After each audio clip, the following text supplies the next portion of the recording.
Okay, so we are live. Hopefully, everybody's going to be seeing this picture coming through. It is May 3rd, 2026. And whereas last week we were kind of remote in a cabin and it was very analog, talking books and how to write on paper and do all the kind of notes, this week we're going to actually jump forward and actually work more on the digital side of doing investigation work, or the digital side of making yourself safe, being able to do some OSINT, some web or open source intelligence, and that sort of thing. And we've actually brought in a really good guest that I think you guys are going to really appreciate this week. His name's Amick, and he has graphene. He's known as the Graphene Goat. He's got a great website. He trains private investigators, not just here in Washington State, but all over the United States, on basically doing your job better and doing it safely and doing it effectively using a lot of tools that are emerging still, like AI. So if I've got a question with AI, I mean, literally the first person I'm messaging is Amick. So we're going to go ahead and get him on here. Hopefully he'll come up with sound. Aaron, can you hear me there? Yeah, sound's coming through really good. Oh, good. Excellent. So he's in his remote little lab out there with that massive dog. It's actually a horse, but I think he's disguised as a dog. That thing is awesome. He has a Tyrannosaurus bone when you go over there, and he's like, "Hey, how's it going?" So it's the best dog in the world. But you never want to attack your house, because literally there's this giant horse with a dinosaur bone in his mouth coming to greet you. So it's like, hey, that's awesome.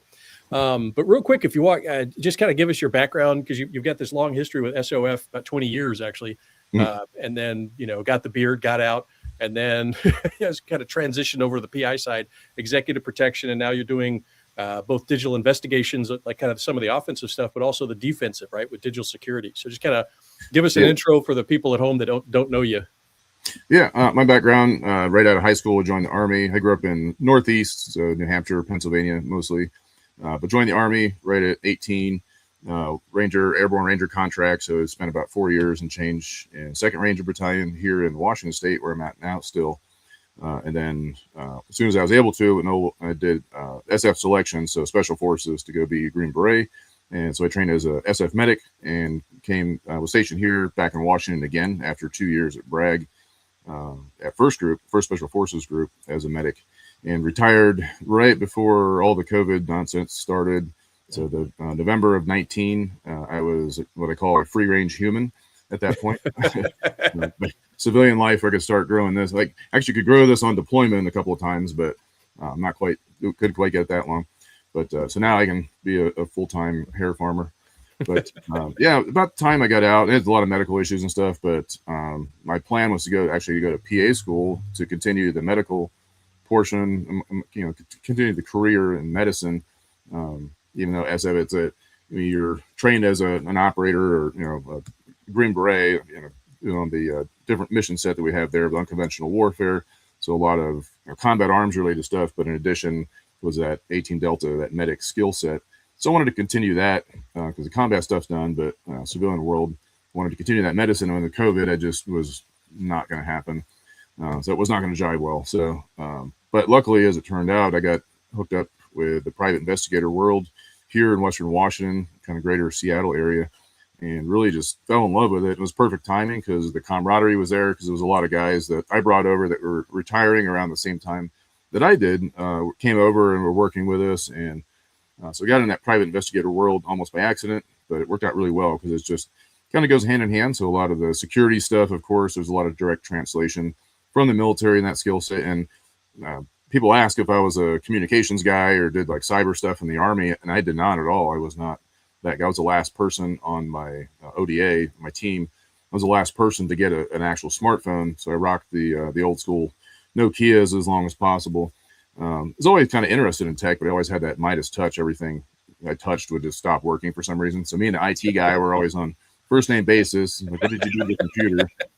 So somehow in the last 7 years, I've been out for about 6 years. So somehow in that time, transitioning to the private investigator world, working in that environment, doing a lot of different types of jobs, not just investigations, but security, executive protection. I really got almost immediately found Michael Bazel's content. So I call him the apex predator of all things privacy and security online. Really good, just fascinating content. So I got all his books, got all his podcasts, listened to them all. So it really fell in love with that stuff. And that's what really lit the fire for me and to get interested in this stuff. So I've been doing a lot of digital security.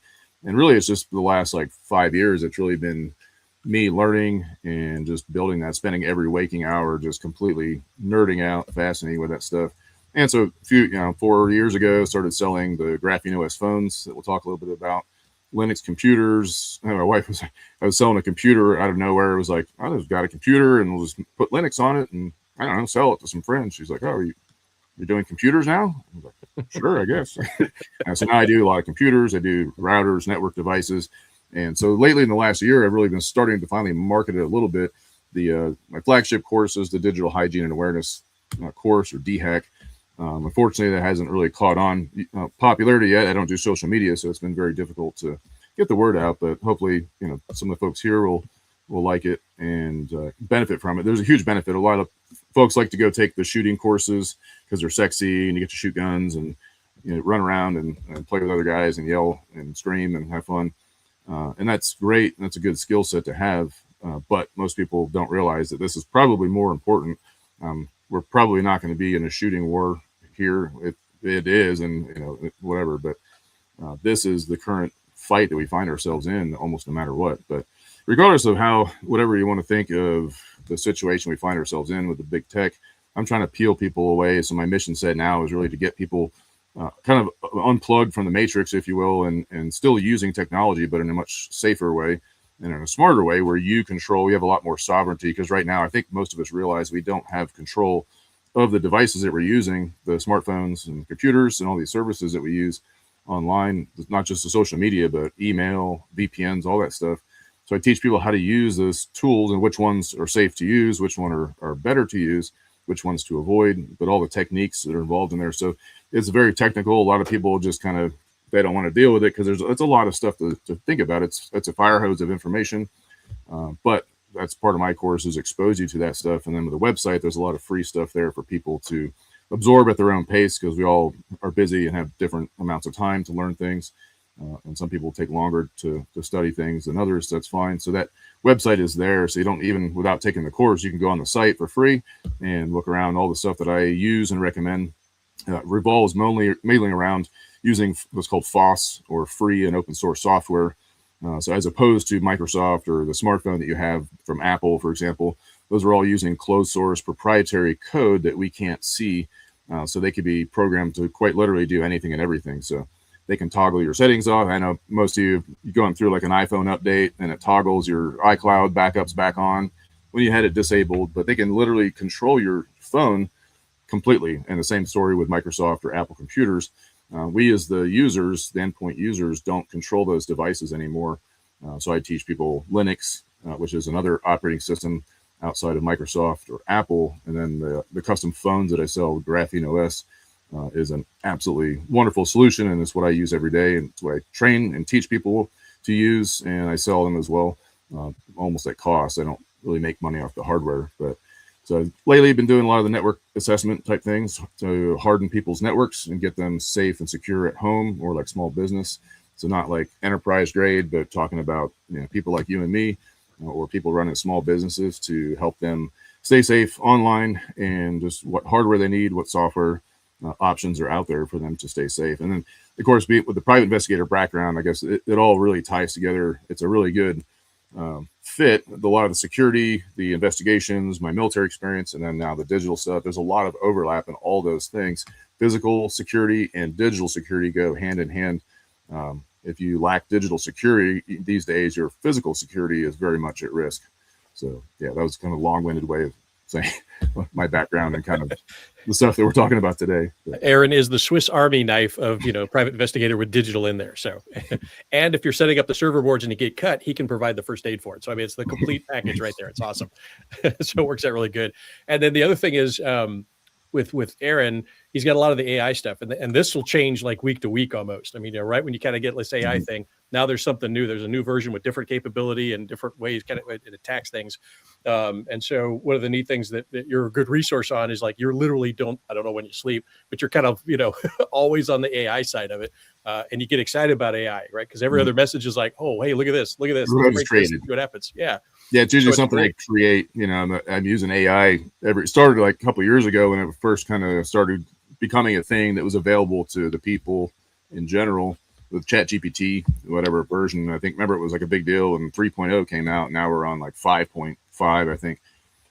But to watch that change in the last, from using it like, oh yeah, I use it a couple times, and now I literally use it all day, every day. Now I still go out and do other things. I go out, climb, and do outdoor stuff, and we've got a place in Idaho, and we've got a lot of other things. But when I'm not doing those things, every other moment is at home using AI to solve problems for business. But a lot of it's just for me to build toys and tools, useful things for, like, lately in the last few months, I've been developing a lot of tools for doing automating a lot of the work that I do with network assessment. So instead of having to manually do Nmap scans from commands from memory or using cheat sheets, I can build a tool using AI, and it's just effectively like a program or a script. When I run it, it does all this stuff for me automatically to detect all the devices that are on the network, looking for open ports, do operating system detection, there's whatever the thing, have it do a specific function, and then output that to a browser in HTML format. So it's nice and pretty. It's real easy to read, and other people could use that tool as well. And it's just, there's no limit on the things that you can create and build with it, but it's really good at problem solving for, especially, it really, you get into political stuff, there's like huge guardrails on it. It's very highly curated or censored, right? So there's a lot of guardrails built into these big tech models, but there's offline AI that you can use. There's obliterated models that you can run locally on your own hardware that don't talk to any cloud. There's no internet connection required. So it's all private and local. And I've got versions that are uncensored, so it will answer anything, including how to make, TATP high explosive. It will answer you, where the online stuff is not going to do that. But that, just watching the improvement in AI, even from about 2.5-3 months ago, is where really this went from being, getting slowly better and better and better, to all of a sudden this huge leap forward. And now we have Anthropic is refusing to release Mythos, which is the latest one that comes out.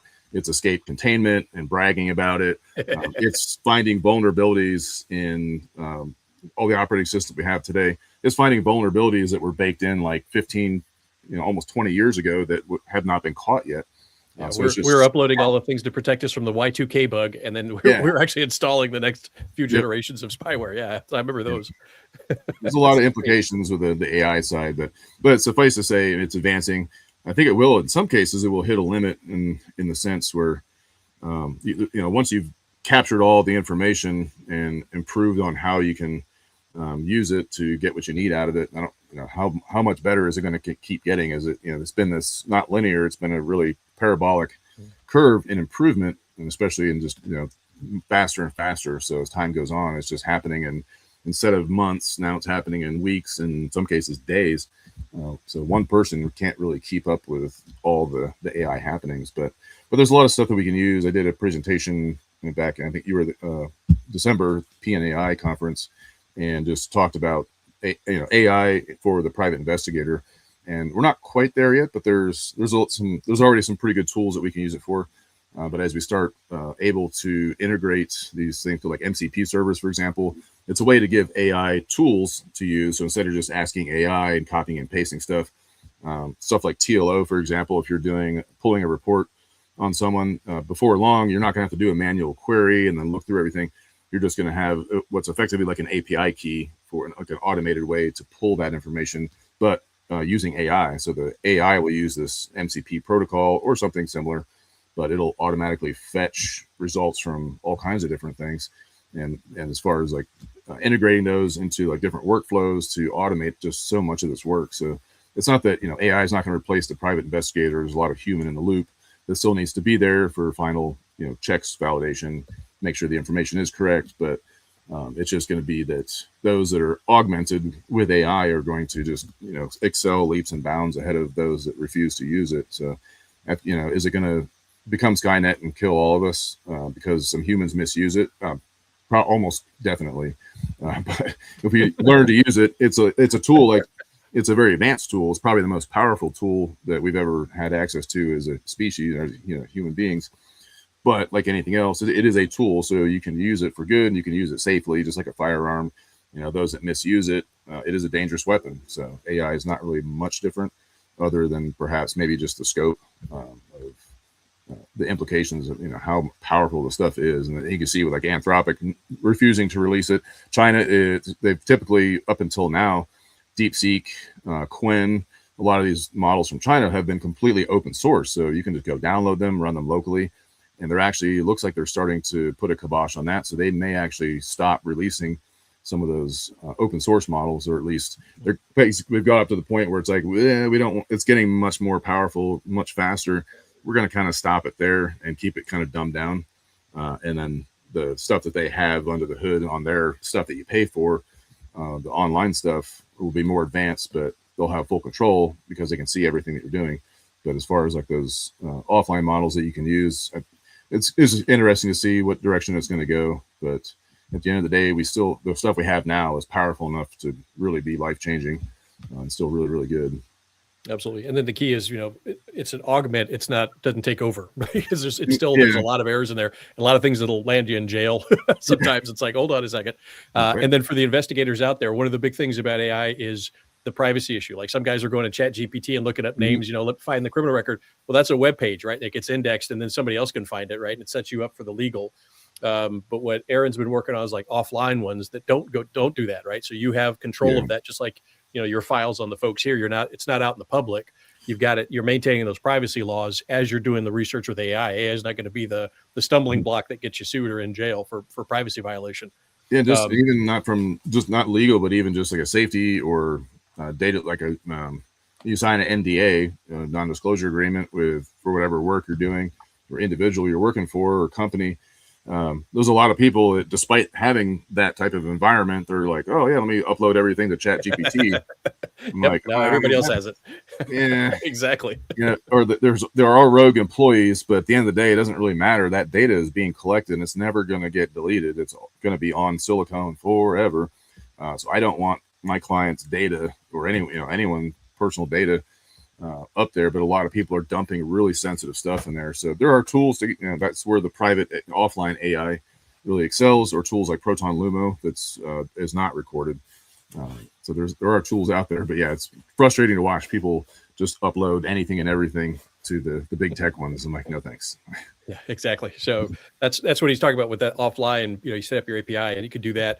The other one for the people that don't know, so the private investigators, you have a series of databases, like TLO is one he mentioned, IDI Core Tracers, Scope Now. So there's a lot of databases that you have to sign in for, they clear you and all that sort of thing. You have to maintain informational control, but then you have access to databases on folks, and it goes back to like the old Blockbuster. They were registering at Blockbuster, so they have the Blockbuster database with their names and their addresses where they sign up.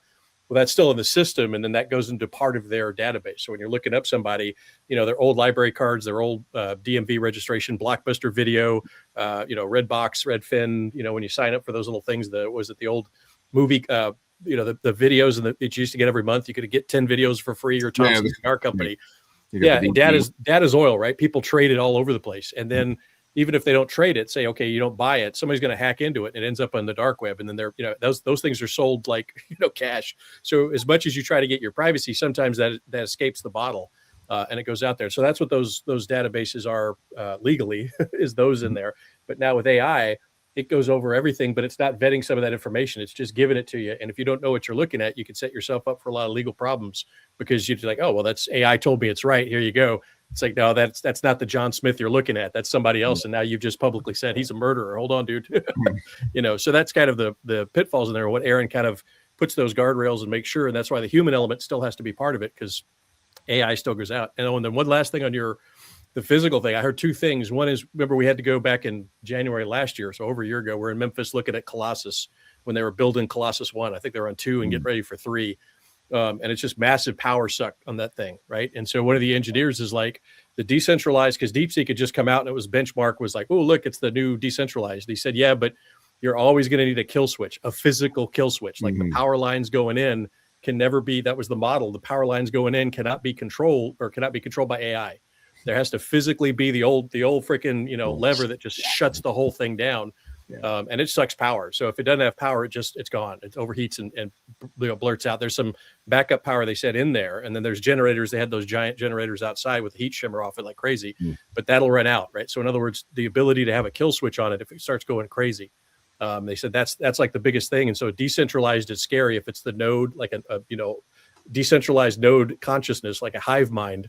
Yeah. You can't physically cut it off. And so they wanted this centralized. So Stargate, which is Sam Altman and Larry Ellison, and then Colossus, which was Elon Musk.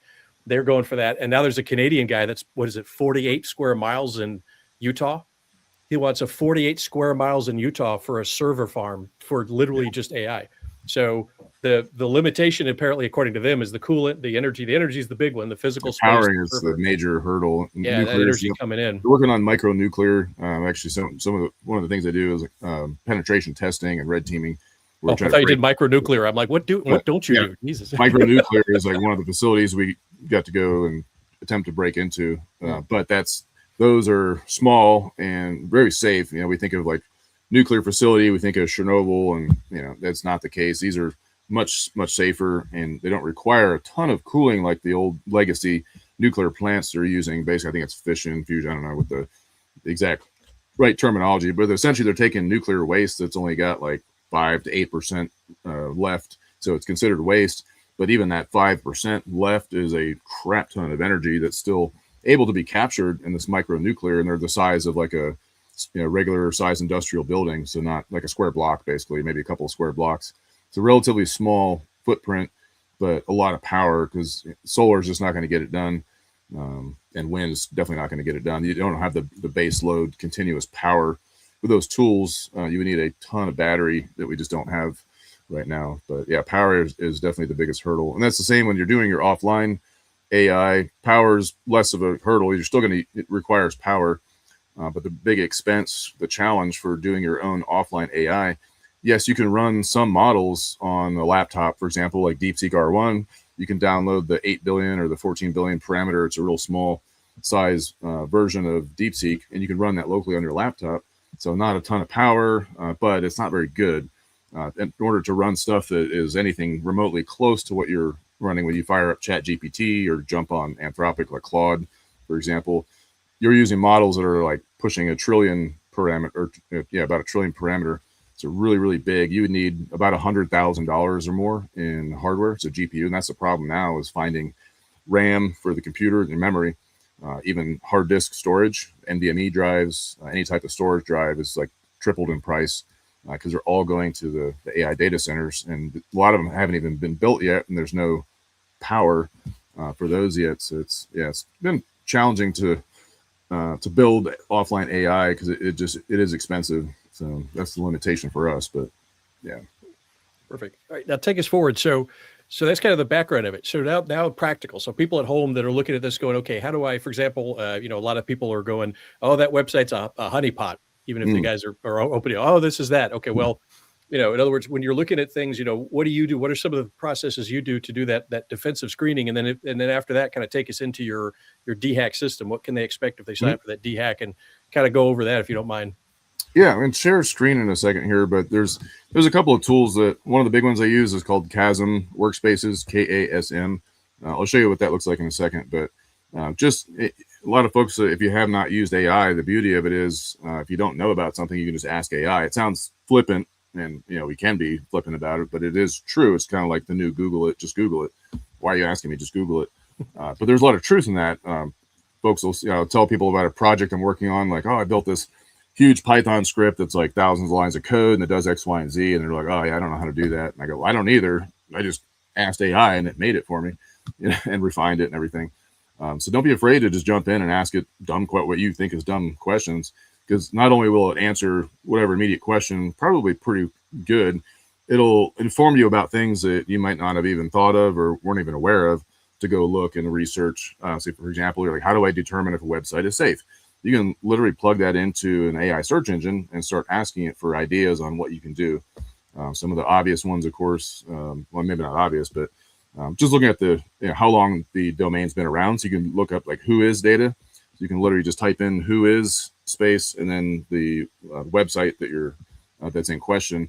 And you can see, hey, is this a newly registered domain? Because anything that's, registered like within the last 30 days is already highly suspicious.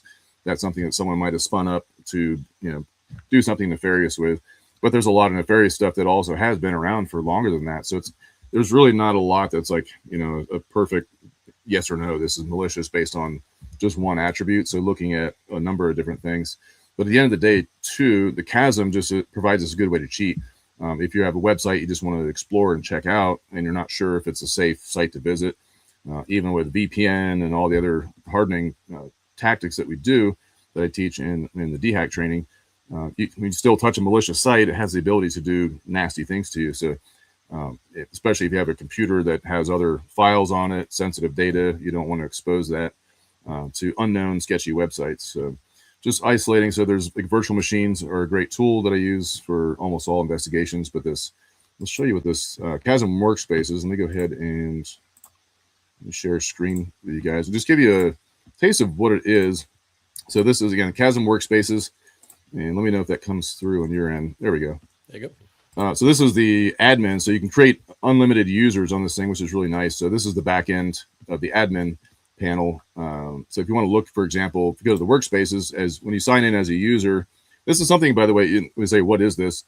This you can actually build on your computer in a virtual machine, so you can run it completely locally on your own actual device. But the best way to run this is a couple of ways. One, pay for VPS, so a virtual private server in the cloud. Usually you can get them as little as like $7 to $10 a month. You can basically just rent cloud compute space somewhere. It's just a Linux server somewhere in the cloud. So I have a couple instances of that, but you can host this locally on your own hardware. So you can spin this up relatively quickly using something like Docker. Again, you can ask AI how to build it. I don't know how to do it from memory. I just plug it into AI and say, hey, I'm trying to build a Chasm workspace container. Show me how to install it, and it'll give you step-by-step instructions on how to build what you're looking at right here. But this tool gives you, and running this on your local hardware site, like this one, for example, is running on a small like a Dell desktop computer that's just sitting in my house. And so I've got it piped out to my own custom domain, as you can see there. So chasm.graphinggoat.net is what I've got it accessible by. So it's just a username and login to access this. So pretty easy to get logged in. And then you can see it has all these things. So all these different browsers. For example, I have Brave installed on my computer, but some of these others, like Google Chrome, is extremely invasive. They hoover up everything about what you're doing, not just the sites you're visiting, but all kinds of attributes about your computer, and doing a lot of fingerprinting, which is basically looking at all the attributes about you, the user, or more specifically your device as well. And of course, most people are signed in to their Google account. So it's logging and tracking all the things. So I don't want to install that on my computer, but there's cases where, especially if you're a developer, or there might be just some websites that you need a Chrome browser that, Firefox won't work, or Brave's not quite working right. Now you have access to this, so I can just launch. We can go into a new tab. You can hit launch, and it's a tiny little bit of lag, but not too bad. Now I have this Chrome browser instance. It's in a container, so this whole thing is completely containerized. So it's like an ephemeral experience. Every time you spin up one of these containers here, and you can spin up multiple, so you could open 10 of these if you wanted to, as long as your computer has enough resources like RAM and CPU. But generally, I run like a couple at a time. You've got Edge, Firefox. You've got whole operating systems. So this, Debian is a Linux distribution. So when you launch this is an entire computer, a virtual computer, but it's an entire computer that you can spin up from like just a low-powered laptop, because you're using the resources of the Chasm host machine. So in my case, again, this is like a mid-grade Dell desktop that's dedicated for this task. So it's got a pretty good amount of horsepower. So if you have a really, old, 8 gigs of RAM, really old, low-spec laptop, you're just interfacing with it on that, but the actual power is being done on whatever server you select. So you can really kind of amplify what you can do on a really low-powered computer with a tool like this. So it can launch a whole operating system. But so if you have that sketchy website, the beauty of this, if you type in whatever sketchy website, you can visit it. Share that tab, because you're stuck on that first tab. You have to share that second tab. There we go. Let's see. Perfect. Works good. Okay, we're back. But so you go into this, you type in your URL that you want to visit, and then you can just explore what that does. You can see what is it doing, and you can open up. There's when you're done with this tool, so you can pause it any time. So let's go ahead and stop it. When you're done researching that, then stop it now. Then you can just click delete. Once you do that, there's nothing, even forensically, like if the FBI snatched this computer, there's really nothing on there for them to look at. So it's a great thing from a privacy standpoint, but it's also excellent for security. This tool was built for investigators, as well as developers and programmer testers, testing different software, etc. But this is a really fabulous tool for looking at anything that you're just not quite sure of. Just launch it with one of these browser of choice, or you can even launch an entire operating system. If you wanted to do deeper analysis, that's where you would use something like your Debian, your Kali Linux. There's Ubuntu. There's a few other flavors of Linux you can launch an entire computer, and then you could install different tools on there to do further investigation. If you're tech savvy, there's a lot more things you can do with the operating system than just a tab. But for the average user, just launch one of these ephemeral tabs. Once you close it, it's gone. So even if it was some of the worst malware on planet Earth, it can't escape this Chasm container. And then once you close it, it's gone. That your computer's not infected, the server's not infected. It's just this completely ephemeral experience you have here. So it's all just containers. And again, on the back end, if you want to take, for example, some of the other, if you go to, I think it's under, let's go, where is it? I think it's under workspaces. Go to the registry, for example, and this just shows all the other, there's more than this, but you can do custom ones you can build yourself. But these it's are all still on that one screen. It's still on the oh, here, let me go back. Chrome. There we go. There we go. So let's go to this workspaces tab. We're back in the admin panel again. So go to workspaces and find the registry. And this gives you all of the different tools that you can deploy on your own instance to use. So you can see there's entire operating systems. There's even games and stuff. There's Signal desktop. So there's more than this, but just an example. But back to the workspaces, that's one of my favorite tools. Another one is just simply on your computer, or you can do it in Chasm as well. But one of the tricks that I did, I was just doing this today actually, using the F12 button when you're on a website, you're in your browser. Just click F12 and it opens up the developer console. So you see a bunch of technical, nerdy looking stuff. And it's got different tabs. So like network, console, performance, all different tabs. So what I did, I had a website where I was building for a friend of mine, and the checkout process was real glitchy. So it wasn't working right. Like when you try to scroll, it was like jittering and just not behaving well. And I couldn't tell it was a WordPress site, and I couldn't really see anything obvious on the back end. And so I just took screenshots of that technical data using the F12, and then just take a screenshot. You can feed that directly into AI.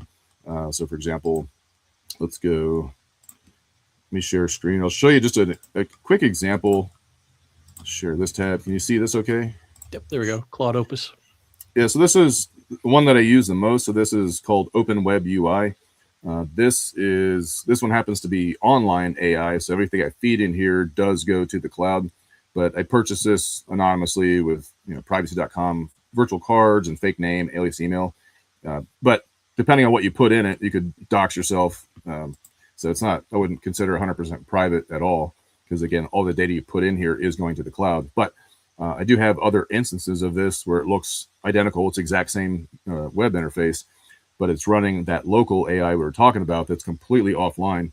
So you can access this on your home network. You can access it via the internet. So it's online in the sense where you can access it, but it's offline in the sense that the AI queries that you're putting in and the prompts and the information that you're getting back, those are not going anywhere. They stay on your local machine.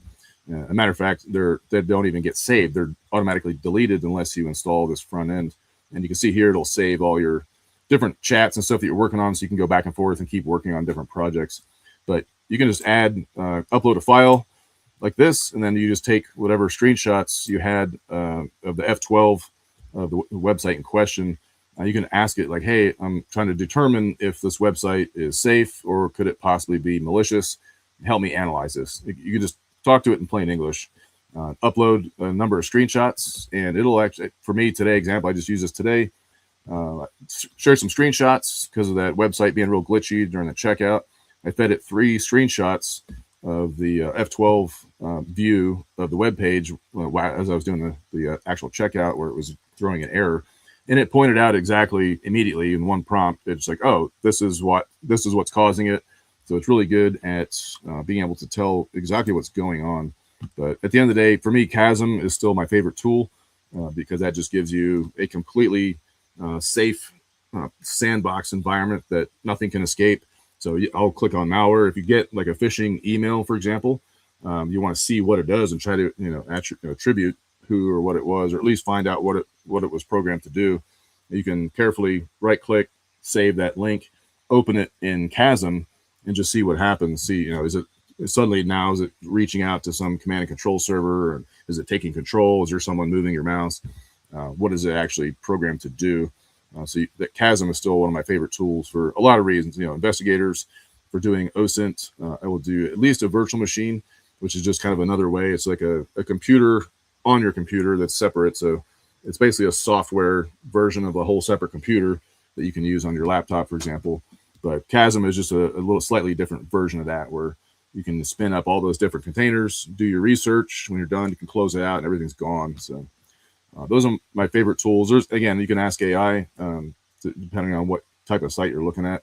And I block a lot of stuff too. So part of when I do the training for DHack, we prevent most of the stuff more so from a safety standpoint, as opposed to like analyzing is this site specifically safe, but just blocking unwanted traffic. So for example, I don't see ads anywhere, like podcasts, I have to fast forward through, but when I'm browsing online on my computer, I don't see any ads at all. One, I use Brave browser a lot, which blocks a lot.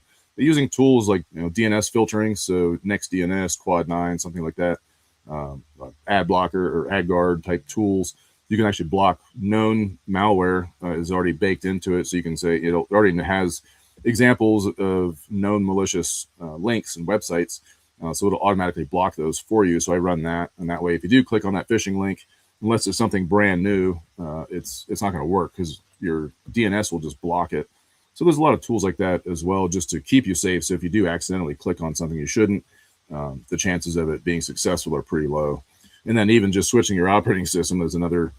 Switching to Linux, most malware is targeted at Windows because it's the most prolific, most common operating system in use today. It's like 80%, probably more than that. Like most people are running Windows, probably both at personal as well as at work.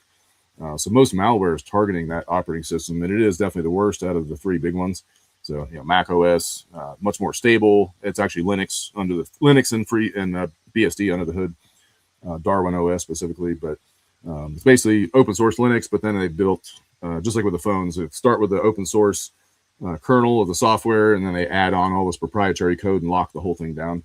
So using Linux, you're just using that open source kernel and libraries of an operating system that you fully control. And so there's definitely malware for Linux. So don't think like, oh, if I use Linux, I'll never get a virus. But the chances of you getting malware on a Linux computer, most of the Linux viruses are targeted at servers, because if you click on a website, if you go to graphinggoat.com, or if you go to any website, YouTube, doesn't matter, something like 98% of web servers are running Linux, probably Ubuntu or Debian, for example. So there's, most of the malware for the Linux environment is targeting those servers, not endpoint user devices, but Linux, just again, the operating system itself can keep you very, very safe, as opposed to a normal Windows machine that's typically very vulnerable. They have Patch Tuesdays, so once a month they release sometimes emergency stuff. But now with AI, again with Anthropic's Mythos, it's able to find stuff that is vulnerable that humans have not found, because it's just so powerful at looking at it's. Windows is something like 47 million lines of code totally. Linux is about 20 to 25 million lines of code. That's still a lot of code to look through for bugs and security vulnerabilities. AI now, the newer stuff, can find those in a matter of like a day or two. It can analyze all that stuff and find holes. So using something like Linux is much better, I think, for a lot of reasons. But yeah, just to keep you safer. There's a lot of different levels there. Operating system, specific tools like Chasm, and then it's using like F12 and feeding those screenshots or copying and pasting data directly into AI will help you analyze, hey, is this website safe or not? Yeah. And there's stuff like that for applications too. So when we talk about phones, there's an Exodus privacy website that I've got linked on my site. So if you're not sure if an application is safe, because there's a lot of apps out there that you don't want on your phone, there's outright malicious malware posing as legitimate applications all the time, and sometimes they even slip through and make it into Apple and Google Play stores. So that is definitely a thing as well. But some of them are just undesirable. Yeah, you get like LinkedIn being the biggest. Yeah, LinkedIn's really, that's the one I can't even create burner accounts anymore. They know everybody on earth pretty much. There's a question Yeah, what are the? I can't. Unfortunately, the Substack won't let me do questions on StreamYard to boot up, so I have to look in the phone. Ghetto fabulous here, but BCG says, wasn't there just a CVE issued for Linux? Yes, there was. I just went through and patched all my servers and my machines. So it was a copy fail vulnerability was the name of it. So it allowed essentially if someone gained access as a user, they were able to elevate to root, which is admin. So that was a huge vulnerability that was discovered in the modern Linux kernel, which is kind of the core of the operating system, with the rest of it being the library, GNU libraries. But colloquially, we call it Linux. But yeah, there's vulnerabilities found all the time in all of them. You know, it doesn't matter if it's iPhone, doesn't matter if it's Mac OS, Windows, Linux, Android. There's always security bugs. That's why you want those updates. I know people groan because they're like, oh, it's going to manipulate all my settings and change. This stuff's going to change how it looks, and the button's going to be on the top left instead of the top right now. Those are just kind of some growing pains that you should deal with. Just because there's a reason why there was an update. Sometimes it's just, benign bug fixes, but there's also a lot of security vulnerabilities that are discovered and then, subsequently patched. So you want those patches for sure. So yeah, I went through, matter of fact, like last 2 days, I went in and just, updated and patched all my systems. Still, what are the chances of someone getting onto your device as a user? Still pretty low. So it's not a huge threat in that sense, but yeah, you don't want something elevating to root permissions without your permission. So yeah, keep the stuff up to date for sure. Makes sense. And then the other thing you do is kind of a side hustle. That was your primary hustle for a while. Is you have these de-Googled phones, right? Mm-hmm. So in other words, you kind of remove all that spyware, bloatware, and things like that. Can you explain that to some of the folks out there? Yeah. So the holding here is actually, ironically, it's a de-Googled phone on a Google phone. So it's kind of extra funny that we're doing it on Google. But what it is, we have kind of going back a little bit, we have of the 5 operating systems, we have 2 main mobile systems. You already know what they are, iOS and Android.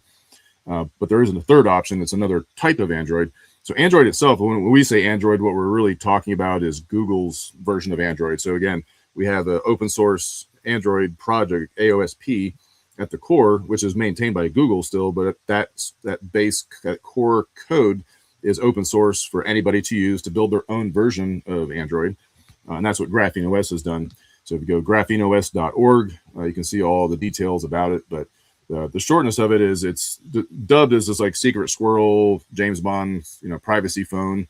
And it is, and it isn't. It is, yes, it has it's the most hardened cell phone you can get. You say, oh, it must be expensive. It's actually completely free. Yes, you have to buy the hardware, but the operating system is completely free and open source. So anybody can audit the source code. You can put the source code into AI and have it analyzed to verify that it is safe. But it's very, very security oriented as the first and foremost mission. So still very user friendly. You can install any application you want on it, just like a regular Android phone. But by default, it only has like 13 apps on it. So your normal Android phone has like 200 applications baked into it. You can't even remove most of them. They're baked into the actual operating system. And we call it bloatware because it's just stuff that we don't want, we don't use. There's a lot of tracking telemetry. So one of the big things you'll find when you migrate over to something like Graphene OS is your battery life is like over double in most cases, just because it's not sending all this telemetry to all these different players, not just Google or Apple, but you install Facebook on your phone. Even if you don't have it on your phone, there's still a lot of stuff that reports to Facebook, like your contacts, your location is constantly being monitored all the time by the cell carrier, and that's shared with different applications. There's a lot of stuff, and of course I go into depth and I get a lot of like, oh my God, they're really doing all this stuff to our phones. The things that they can infer about us from the phones is actually kind of staggering.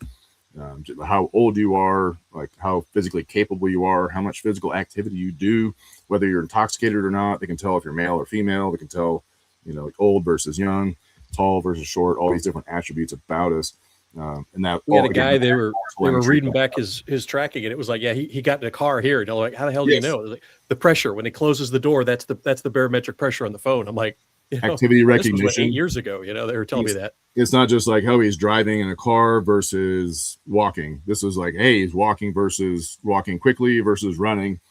He's riding a mountain bike versus riding a scooter, 2 very similar things. So because of the speed and the way that the phone is moving, it knows what type of thing you're, with your horseback riding versus, if you're skiing versus snowboarding, it has really powerful activity recognition baked into it. So with Graphene OS, it defeats everything except for the location tracking, but it makes it much less granular. So, for example, there's 4 ways that the phone knows its location, but the main one, of course, is GPS. The other is the cell phone triangulation or trilateration, technically, where you have your phone is connecting to 3, 4, 5 different towers, looking for that strongest signal to latch onto. So it'll use that one, but it's still pinging off these other towers, and those radios are directional, and it gives the signal strength decibels. So it's at this exact azimuth, negative 54 decibels. Then we can infer that it's probably about X distance, right? So you have multiple of those. You can triangulate a pretty approximate. Now, sometimes they're very inaccurate. They might say, well, you're in like the eastern side of DC, versus sometimes, depending on the density of towers and what else is going on. But some cases it can pinpoint you down to like a pretty small area. Usually not like, hey, you're at this specific house. But the GPS absolutely is able to do that. Your Wi-Fi and Bluetooth radios are also directional with signal strength. So when the UPS driver comes over to drop off a package at your house, for example, he gets within range of your Wi-Fi router, your access point. And so Google and Apple, they record that, again, direction, and the signal strength to figure out the distance. It already knows its location because it's doing its own location. So that way, without anyone even knowing it, now those phones are collecting every single access point name and location. And so there's actually a crowdsourced one called wiggle.net where you can actually go and you can contribute to it, called war driving. But so you can actually go out and collect that stuff and upload it. But there is a crowdsourced one that's pretty good. But Google and Apple have one that's definitely better because they're just collecting all the data all the time. So we just shut all that off with Graphene OS, except for that some of that location data from the cell tower pings is not as accurate as GPS. But it does show approximate location and where you're moving day to day if you put a SIM card in the phone. But if you run it without a SIM and you only use Wi-Fi, like off a hotspot from another device, then you can now also defeat the location tracking. But all the other stuff, if you install Facebook on it, you absolutely can. Then now you're subjecting more data collection from that application. But the operating system itself is not reporting all this telemetry about your usage. There's no other person. So with Google, Apple, Microsoft, those companies control the operating system. So there's actually another party. In this case, the only thing that this reports to, it looks at the Graphene OS servers. It just looks for updates, and then it syncs the time. That's it. There's no telemetry. Nothing goes to Graphene OS, and we can verify it because of the source code is open. We can audit this to verify that it's not doing those things.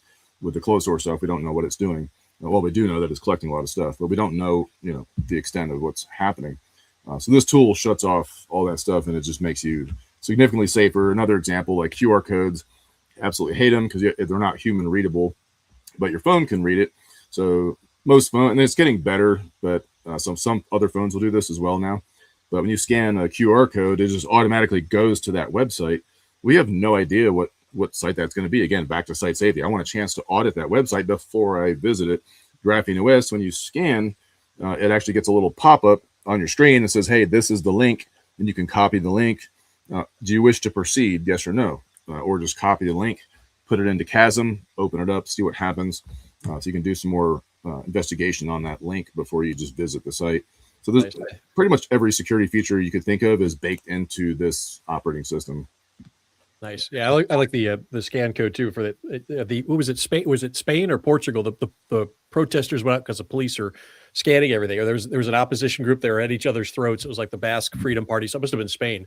And then another party. So what they did was they had those little codes in their shirts, and they went to like the most ridiculous porn site, right? Yeah. So everybody was doing it like, oh wait, because it just automatically pulled it up. And when it was on their shirts, instead of like really bad sites, they're like, oh no. So I've seen one for like the robot dogs from like Boston Dynamics and some like stuff like that, like robot drones and stuff, where you just like put QR codes on your, just like you were saying there, but have it go to a website that's loaded with malware to infect it and shut it down. Like that'd be pretty funny. Well, that's one level up. That's pretty good. I was just we can fight back, That was awesome. These nasty tricks.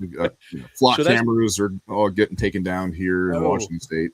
I got a video real quick. That's a good chance to show this real quick. So one of the people had a question like, 3 or 4 weeks ago about the cameras, because there's contracts for, the traffic cameras, and now they've got McDonald's that reads the VIN number, and then it links that to your code and all that. But they had, matter of fact, my sister-in-law, up until about a week or two ago, she spent her whole 25-30 year career working for McDonald's.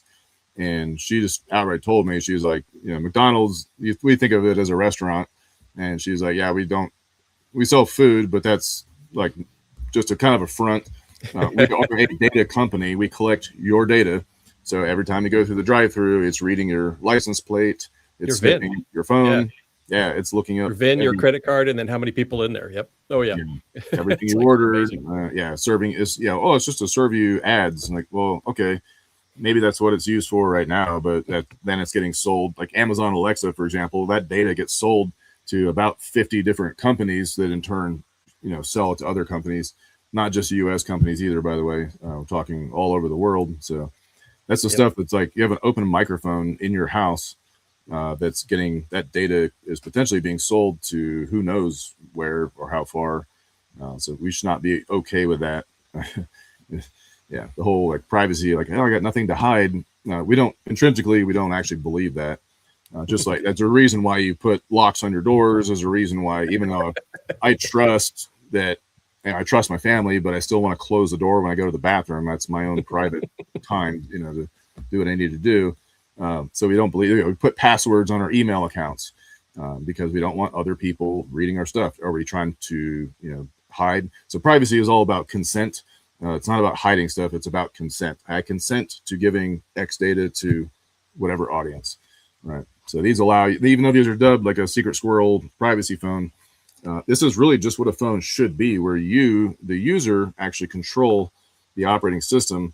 And so that's the big clutch. So the most fundamental thing that you can do from a security standpoint in the digital world is to change the operating system on both your phone and your computer. So Graphene OS on mobile, again, it's completely free to flash yourself. There are some nuances as far as which type of phone. So it's not all pixels.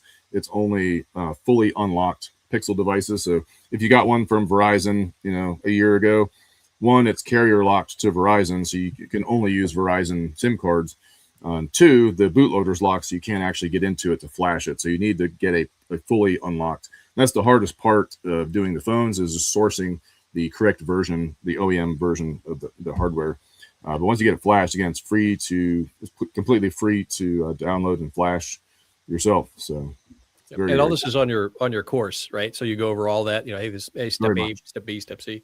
Yeah. And then the other thing that I look at it from transactional as well. So there's the consent, but there's we kind of investigate all of the nodes and the networks about where the information goes, right? Follow the bees and where they're taking all of your pollen, which is your data. Yeah. And the biggest thing we found was that there's a tremendous amount of money in just knowing what I do every day. In other words, my actions make money for somebody else. I don't benefit from that. Nobody pays me for all of the money that they make on my activities every day. Mm-hmm. That's slavery in a way, right? Digital slavery, right? There's people making lots of money off that. I'm not seeing any of that. So if you take away that ability for people to make money and profit from you, some of them are very nefarious in other countries, right? Yeah. In other words, that's a good thing. Yeah, you shut it down completely. So the reason why they collect all this data, it's not just for fun. They're able to make money off of it. Otherwise, they wouldn't do it. So if we just, get the masses to stop using Google, Apple, and Microsoft and migrate over to something better, and we're seeing more of that with Windows nonsense, what they're doing with Windows 11. I mean, Windows previous was really bad too. I mean, they got caught recording, logging your keystrokes 18, almost 20 years ago. So just imagine what they're doing now. But I refuse to play in that environment. The few times where I do have to interact with Windows and Apple devices pretty frequently, just for doing digital hardening. For the folks that don't want to switch to this stuff, I can still, harden the network and just get them fresh, reset, clean devices and stuff. So I am seeing some of the, even though I don't use them myself, I still keep fairly up to date on the happenings of some of the base operating systems. But they're just, every time I get on one, it just bothers you. It's spamming you, delivering ads. There's ads in the settings menu when you're looking through the settings. It's like ads popping up and embedded in there. With Linux, it just leaves you alone. There's no ads. There's no extra pop-ups. There's no junk. After being on Linux for a while, you'll go back, once in a while to a Windows machine to do something or for work maybe, and it's just really bothersome. It's really obnoxious. And the good thing is, like, nowadays, 10, 15 years ago, you could say Linux was kind of this weird nerdy thing. You had to kind of be a nerd to know how to use it, because it was kind of complicated, and you had the terminal, you had to type complex code and commands, and you don't have to do that anymore. In the last 5-10 years, it's really improved a lot, where it's actually the easiest operating system to install on a computer. Installing Windows takes like an hour, because you have to go through all these onboarding and sign into your account and everything. With Linux, you can install it in as little as about 5 to 8 minutes. Some of the distributions a little bit longer, but you can install it really, really easily, very quickly. And even like the folder structure is the same. Most of the stuff we're doing these days is not through an app; it's through the browser. So using a browser on Linux is 100% identical to using it in these other systems. The apps you do need, the app installation is a little different, but still not hard. But the overall user interface is very, very easy. Really not that long to get used to. So it's any encouragement. Everyone that takes the training that does, a lot of people don't switch full time because they have to use some of these others for work. But the folks that do end up switching over to Linux, every single one of them has said, "Wow, it was actually easier than I thought." I thought it was going to be much more difficult than it actually was. So, and there's different flavors for different personality types. Like if you're really hung up on Windows, you get Linux Mint, right? It's like, okay, exactly. Well, there's whatever you're comfortable with, and then you can kind of wean yourself more and more, away from that. So go take us through this course. So you've got Graphene Goat, so you get a little bit of the phone thing. Kind of walk through what people can expect in your course there, and kind of what you go over, if you don't mind. Yeah, the course is very, very dynamic as far as there's tiny bit of PowerPoint depending on the class. And that's more so just to make sure that I don't miss anything or go too far off topic. The course it's very free flow in a way. Like I do have a approximate order. There are some things that I do go in a very specific order, like password managers, two-factor authentication, setting up anonymous email, setting up anonymous payment options. Those are the tools that we need for the other portions of the course. But most of it, I kind of go phone heavy. So most courses I'll do in 2 days. If I can, and people have the time, 3 days is much better. It allows for some little bit more hands-on, but otherwise it's me just hammering away as much content as I can. So it's probably about 2 weeks worth of training crammed into 2 days. It really is a lot. So it's very, very, very dense. So bring lots of coffee. You'll need to be highly caffeinated to absorb this. So I'm going to basically assault your brain with as much as I can possibly share in those 2 or 3 days. And it's all classroom environment, so you don't really need to bring anything. You don't need to really take a whole lot of notes, because all the stuff that I talk about, I've got it loaded up on the website. It's kind of that complimentary back end. So you're going to retain maybe 5% of what I teach in that 2 or 3 days of fire hose going on. So the website is there to backfill and go, oh, he was talking about fill in the blank, home firewalls. I don't remember what was the one that he recommended, or what was the name of that. Go to the section on the site, home firewalls with pfSense. Oh, that's the name of it. There's links to everything. There's links on how to install it, links on where to buy it, how to configure it, etc. And then if you want to learn more, here's some more links. So there's a lot of resources on the site for free after the course is done. But there's a lot with the digital privacy and security. There is those two main things, privacy and security.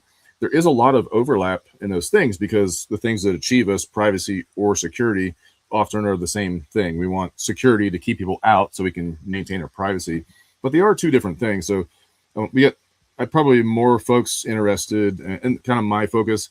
The course is designed very much as, first and foremost, a digital security course to keep you safe online. And if you wish to take it to the next step and also stay private, because you can be very secure on Apple. You can be very secure even on Windows. That's debatable, I guess, but you can be pretty secure on just about anything. But do you also want the privacy of keeping Google and Apple and Microsoft? Do you want privacy from them as well? And honestly, Linux, it just offers better security out of the box anyway. So you will be even more secure by default. But the course walks you through both of those things, privacy and security.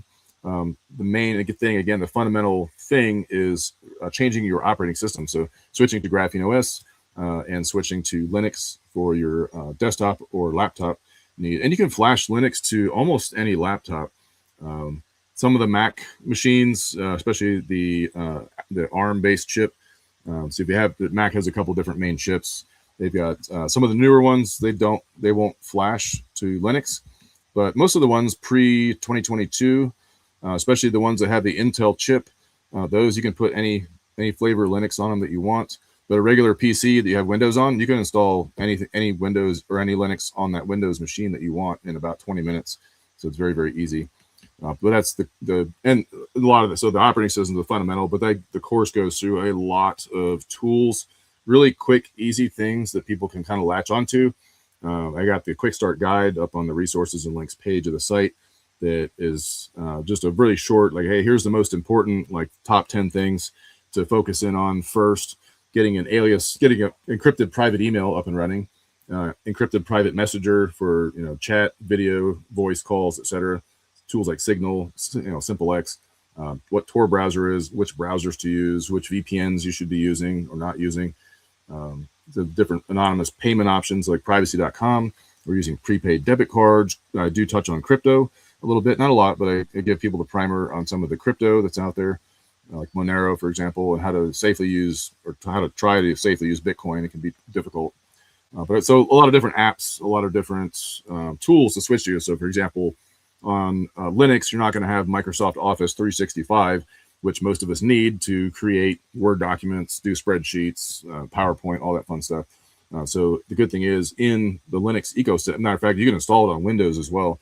The few Windows machines that I keep for various tasks for doing my network stuff, I actually put LibreOffice on there. So LibreOffice is a full replacement for Microsoft Office 365, and they're completely cross-compatible. So if I create a document in LibreOffice, let's say I create a LibreOffice Writer document, anyone in Microsoft Office can open it with Word, and it looks completely normal. Same thing with PowerPoint, same thing with Excel. Those are all seamlessly back and forth. They both read each other's formats. So instead of a DOCX in Word, it'll be an ODT, open document text, but both can read the other one. So it's completely able to go back and forth. So there's a lot of tools like that I make people aware of, how to safely download stuff, how to safely visit different websites, using the dark web. It doesn't all have to be a scary, dark place. There's some useful stuff that you can find on the dark web and useful reasons for using it, even if you're not trying to visit a dark website specifically, just using Tor, which is kind of your access to the dark web. Using that tool is a great way to help anonymize who you are online, especially if you're doing more sensitive investigations. It's just, again, another tool for people to use. So start to finish operating system, all those applications, and all the thing. I do spend some time on day one going through what all the sensors on your phones are doing, what they're collecting, and just all the different types of things they can infer about us. So kind of give you the hook. I kind of scare you, give you the hook, and then reel you in with the solution. To really do that. So again, 2 days is kind of the bare minimum. I tried when I first started doing this publicly. I started with a 1 day course, and it just is not anywhere near enough. Even the 2 day is really, really tight. But if folks have 3 days or longer, but if folks have 3 days, then I can get through all the content, teach you how to create and use virtual machines, show you how to install Chasm, how to use it, how to flash Graphene OS, how to configure it properly. All the different settings and apps that you might want, and some of the different software alternatives. So like Adobe, for example, they stopped supporting Linux like 15 years ago. So there's no safe way to run Adobe on Linux anymore. But we have a lot of other tools that replace Adobe for $0, by the way. So that's the beauty of Linux and Graphene OS, this whole ecosystem. Not everything, but almost all the software you're going to use is completely free. Not just open source where we can see the source code. Sunlight is the best disinfectant. To be able to, I don't have to trust a company. I can look at the source code myself. The same with like encryption. I'm just trusting math. I'm not going to. I don't want to have to trust Google or Amazon or Microsoft. I want to be able to trust things that we know are sound. So using encryption where possible, especially for data at rest. That's kind of the big picture, or maybe a little bit focused in, but yeah, the DHack covers kind of the full comprehensive but fully exhaustive list of things to think about. So it is pretty overwhelming, but again, just kind of sit back and relax. You don't have to really do anything. You can ask questions, and I do a lot of, it's basically just show and tell for 3 days where I show you all these tools, how to use them, and why you should be using them, or why you should consider using them. So yeah, and it's always evolving because AI is now a part of it. because AI is a part of our life. So, initially when I first started teaching this like 4 years ago, AI wasn't really available to us the way it is now. But now AI is a pretty significant part of the course because there's just so many use cases for both. One, there's a lot of people are going to governments, people are going to misuse it like any other tool. So how can we, and security feature, like again, AI can find flaws in any system. You can point AI at a specific server or your personal computer, and they're going to find a way in. So, and that is easy to do nowadays with AI. So on the flip side of that, what I'm working on is the defensive side. So using AI as the defense to find those flaws first and patch them before another AI that's weaponized against us finds a way in. And I think that's going to be the model going forward, where, just like you have antivirus, hopefully on your Windows machine, if you're running Malwarebytes or McAfee or whatever, it's going to be not just antivirus, you're going to have AI of some flavor running on your laptop looking for, different types of any type of flaw that it's going to be continually scanning your network and your devices for any flaws, open ports, any vulnerable code, anything like that, and looking for signs of remote access, etc., to warn you if someone does get in. It can see those attributes and block it and react to it and inform you. So intrusion detection as well as some intrusion prevention using AI. I think that's going to be the necessary thing going forward pretty quickly here. It's coming really fast. That's the scary part of this, is how fast the AI world is moving. Really faster than government is already very, very slow to respond to like the tech world as tech advances really quickly. And almost by design, our government is doesn't have the ability to move that quick. Now we accelerated that, and it's compressed that timeline of change is so short.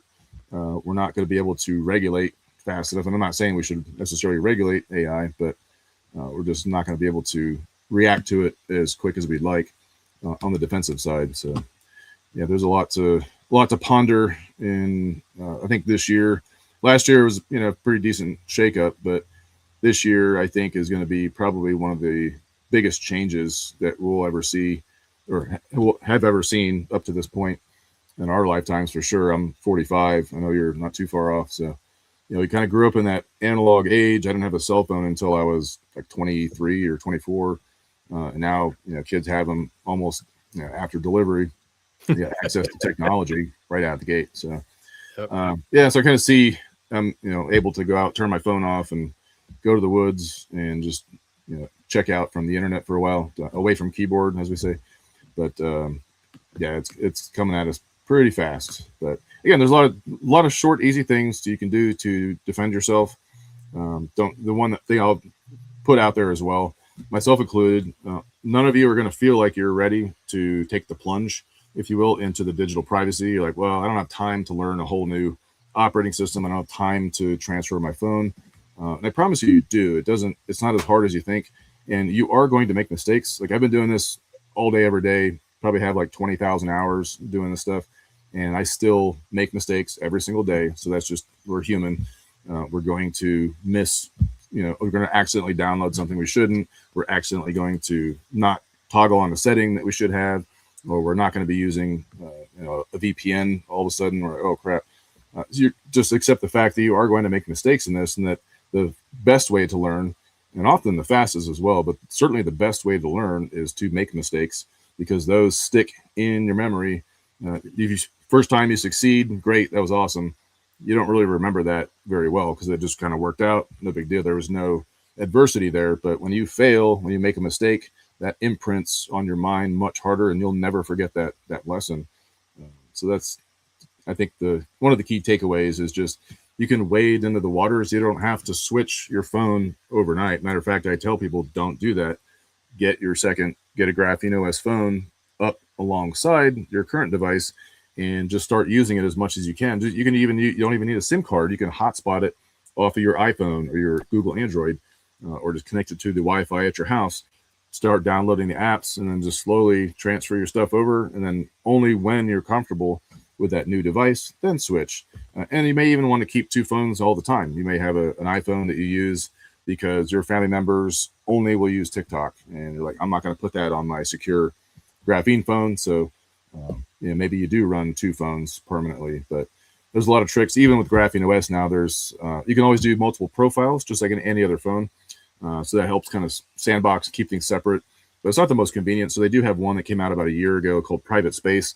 So it's now part of the system. So you just enable that setting, it's like a whole nother phone. It's kind of like a virtual machine, but on your phone. So it's like a whole nother phone playground. So you can install your apps in there just like you would on your normal device.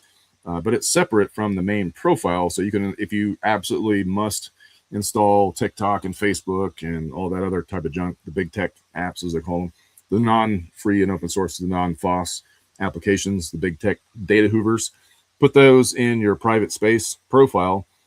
They can have a separate PIN code and everything. So there's a lot of cool features like that with Graphene OS. There's a duress PIN code now, so you can program in a duress PIN code. So you have your regular one to unlock your phone.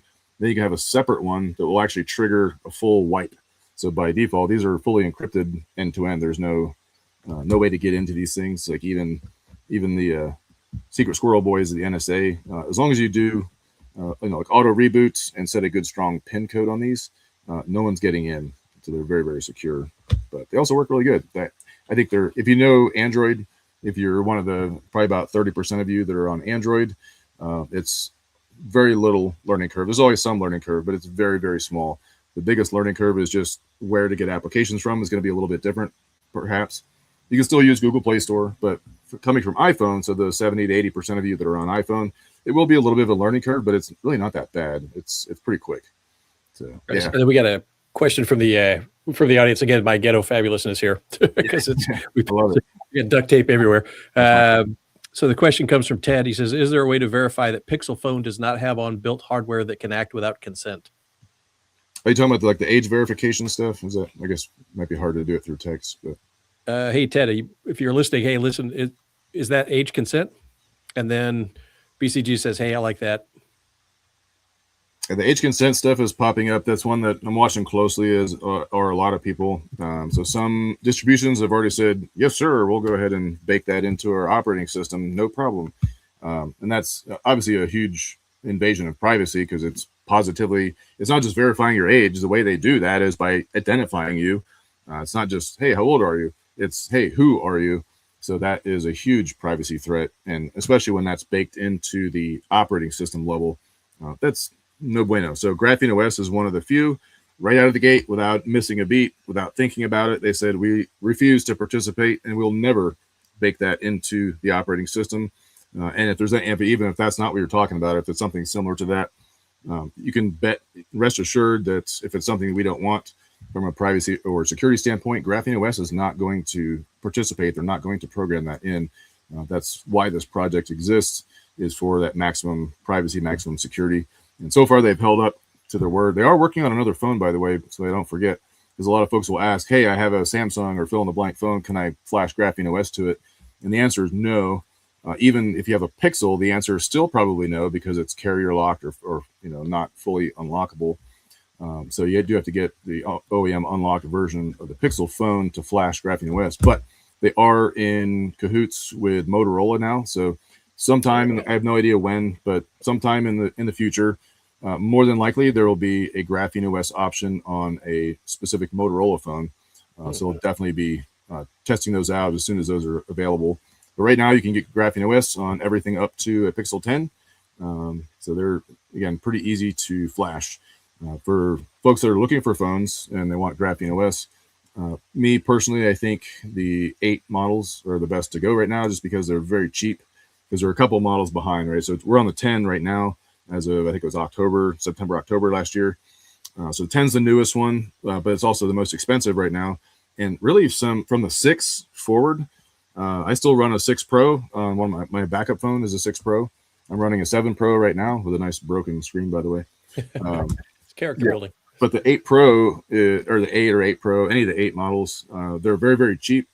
But the newer phones don't really add any feature. Now the Pixel 9 did add one small thing, satellite communication capability, but there's not really any service for it yet. So yeah, T-Mobile's got the deal with Starlink, where you can get like text messages out in some cases from areas where there is no internet or cell phone, but that's not really a thing yet with Graphene OS. So The 9 is the first one that has that satellite chip, and then all of them going forward have that satellite capability built, baked into them. That's just going to be an inevitable thing.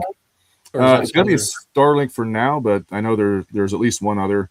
I think it's Amazon just bought. I can't remember the name of the company, but Amazon just bought one that they're going to compete. I think with looks like they're going to compete with Starlink with Elon. So it's always, you can see them at nighttime. You can see the the satellites. They're low Earth orbit satellites that are flying around. Lines of them you'll see going across the sky. So I do have Starlink. I love it. It does work really well. So now we're very shortly going to have that capability baked into our phones. You're not going to be sending 4 gigabyte movies over it, but you can get a text message out if you fall and break your leg in the Grand Canyon where there's no cell service, right? So that will be coming. So the Pixel 9 is the first one. So if you want that possibility, get a 9 because they're a little more expensive than the 8s, but they're still a lot cheaper than the 10s. But the 8's kind of that sweet spot right now.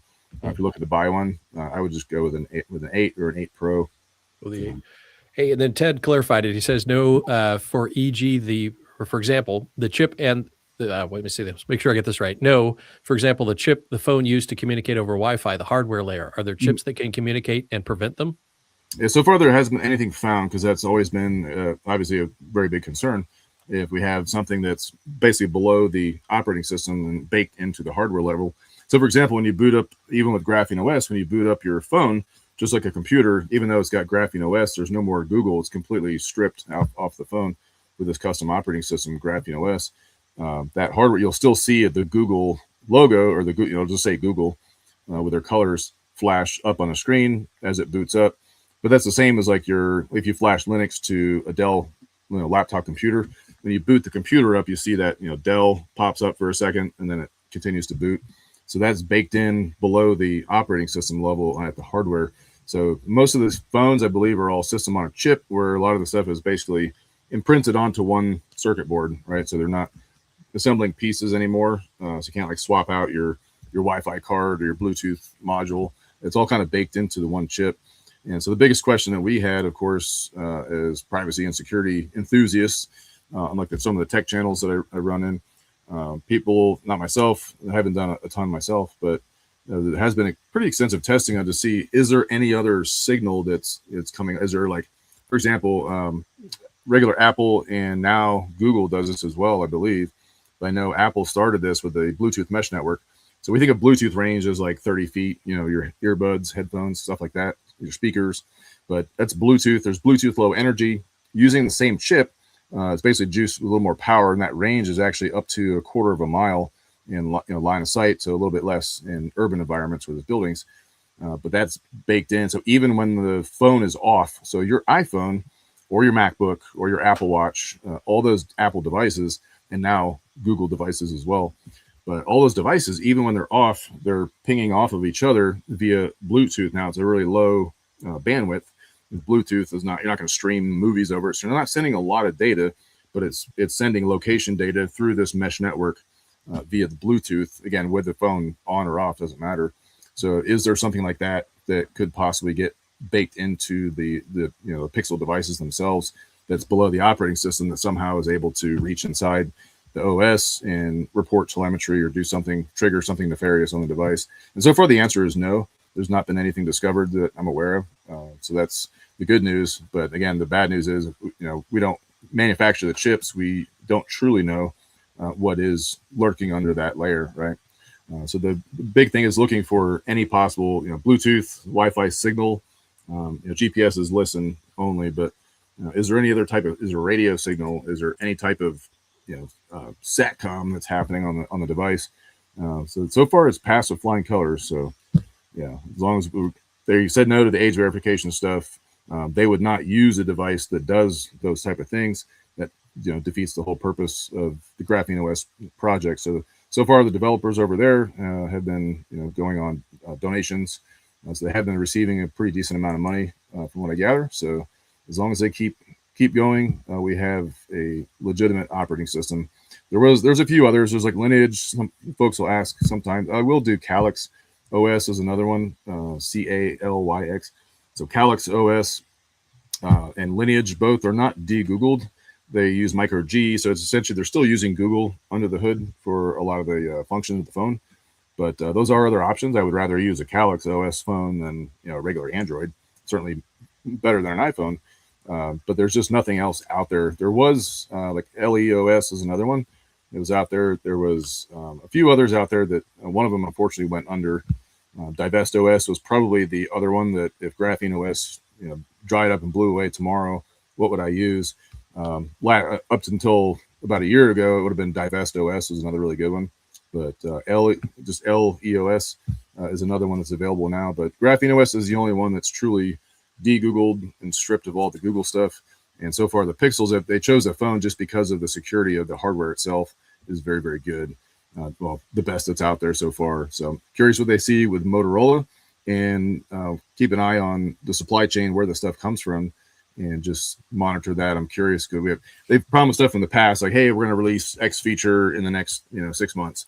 And then 2 years later, it still hasn't like the backups, for example, like Seed Vault backups on Graphene OS. They've been saying for like 4 years they're going to roll out some new, more stable version of it, and it hasn't come out yet.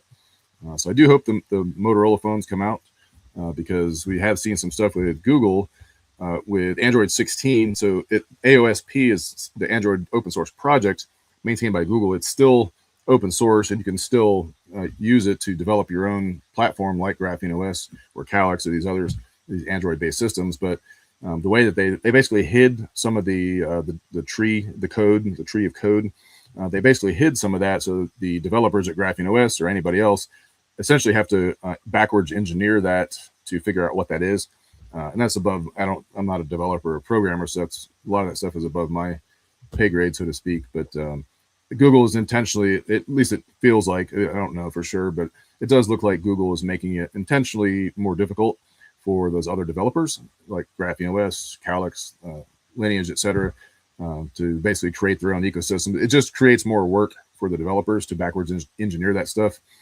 Plus, they're also not releasing the updates or the patches, the open source version. They're releasing the patches. So now you can, in Graphene OS, you have the option when you first fire up the phone for the first time and configure it, and you can change it later in the settings. But do you want to get those most up-to-date releases, even though the source code hasn't been published yet? So the developers have not released the source code, but they have patched a known vulnerability or bug fix. So in most cases, I will opt to keep those. But if you want maximum privacy and you only want open source, so that's another thing too. Like with Apple Pay, Google Pay, you can't do the Google Pay on the Graphene OS phone. The actual I don't want to call it the firmware, but the software for that chip, to the NFC chip to use your Google Pay option, that is all proprietary code. There's no open source to that whatsoever. That's a Google thing. So unfortunately for folks that do want to use it, doesn't affect me at all. I still use the old credit cards or cash as much as I can, or crypto. But for the folks that do need that tap to pay, unfortunately, that's not an option with Graphene OS because that source code for that is not open. So they won't bake anything into this operating system that you don't want, as far as keeping it open source and completely the ability to audit the code at any point. And that's been really, really good. So yeah, I can't say enough great things about them. I could definitely be a salesman for them. I guess I am a salesman, sort of, but I just sell. You're an evangelist. You're a graphene evangelist. That's exactly. I'm an evangelist for the cause. Speak the good news to the people. I don't really make money off the hardware, so I just the training is how I like to get out there, and that's the best way to support what I do over here. Because I'm doing this full time, researching. It does cost money for hardware and stuff to test it, and of course the time to invest to keep up with all the things. Just even in the free and open source world is enough, but then keeping up with all the other nonsense that's happening with Windows and Apple products and all the stuff that these companies are doing behind the scenes, and of course now we got to add in keeping up with all the things AI, which is impossible. That the AI is just every day there's this new version was released or a completely new option for AI was released. But I've kind of latched on to what I think are the best and easiest options for folks to do. So in the course now, you will get some show and tell on how to use AI, which ones to use, etc., which ones are private. Not just, there's like Proton Lumo, for example. Proton Suite's pretty good. There's some folks will question because it's CERN They've got ties to World Economic Forum. So if you're skeptical of that crowd as I am, it's definitely something to think about and watch. But they say, well, I'm not sure I trust Proton because there's pictures of some of the some of the people, the investors are World Economic Forum tied. And I go, well, what other options do we have? There are other options, but Proton is by far the most convenient, just from getting people out of the Google, Apple, and Microsoft ecosystems and getting them to something that's much more secure that you have full control of. Oh, and by the way, it's all zero knowledge encryption end to end. So not only is it encrypted from between your device and the servers, or from your device to the other person's device, that's completely encrypted, so no one can intercept that and decode it. But even Proton doesn't possess the key. So the key is generated on your device, and then only the user can decrypt that.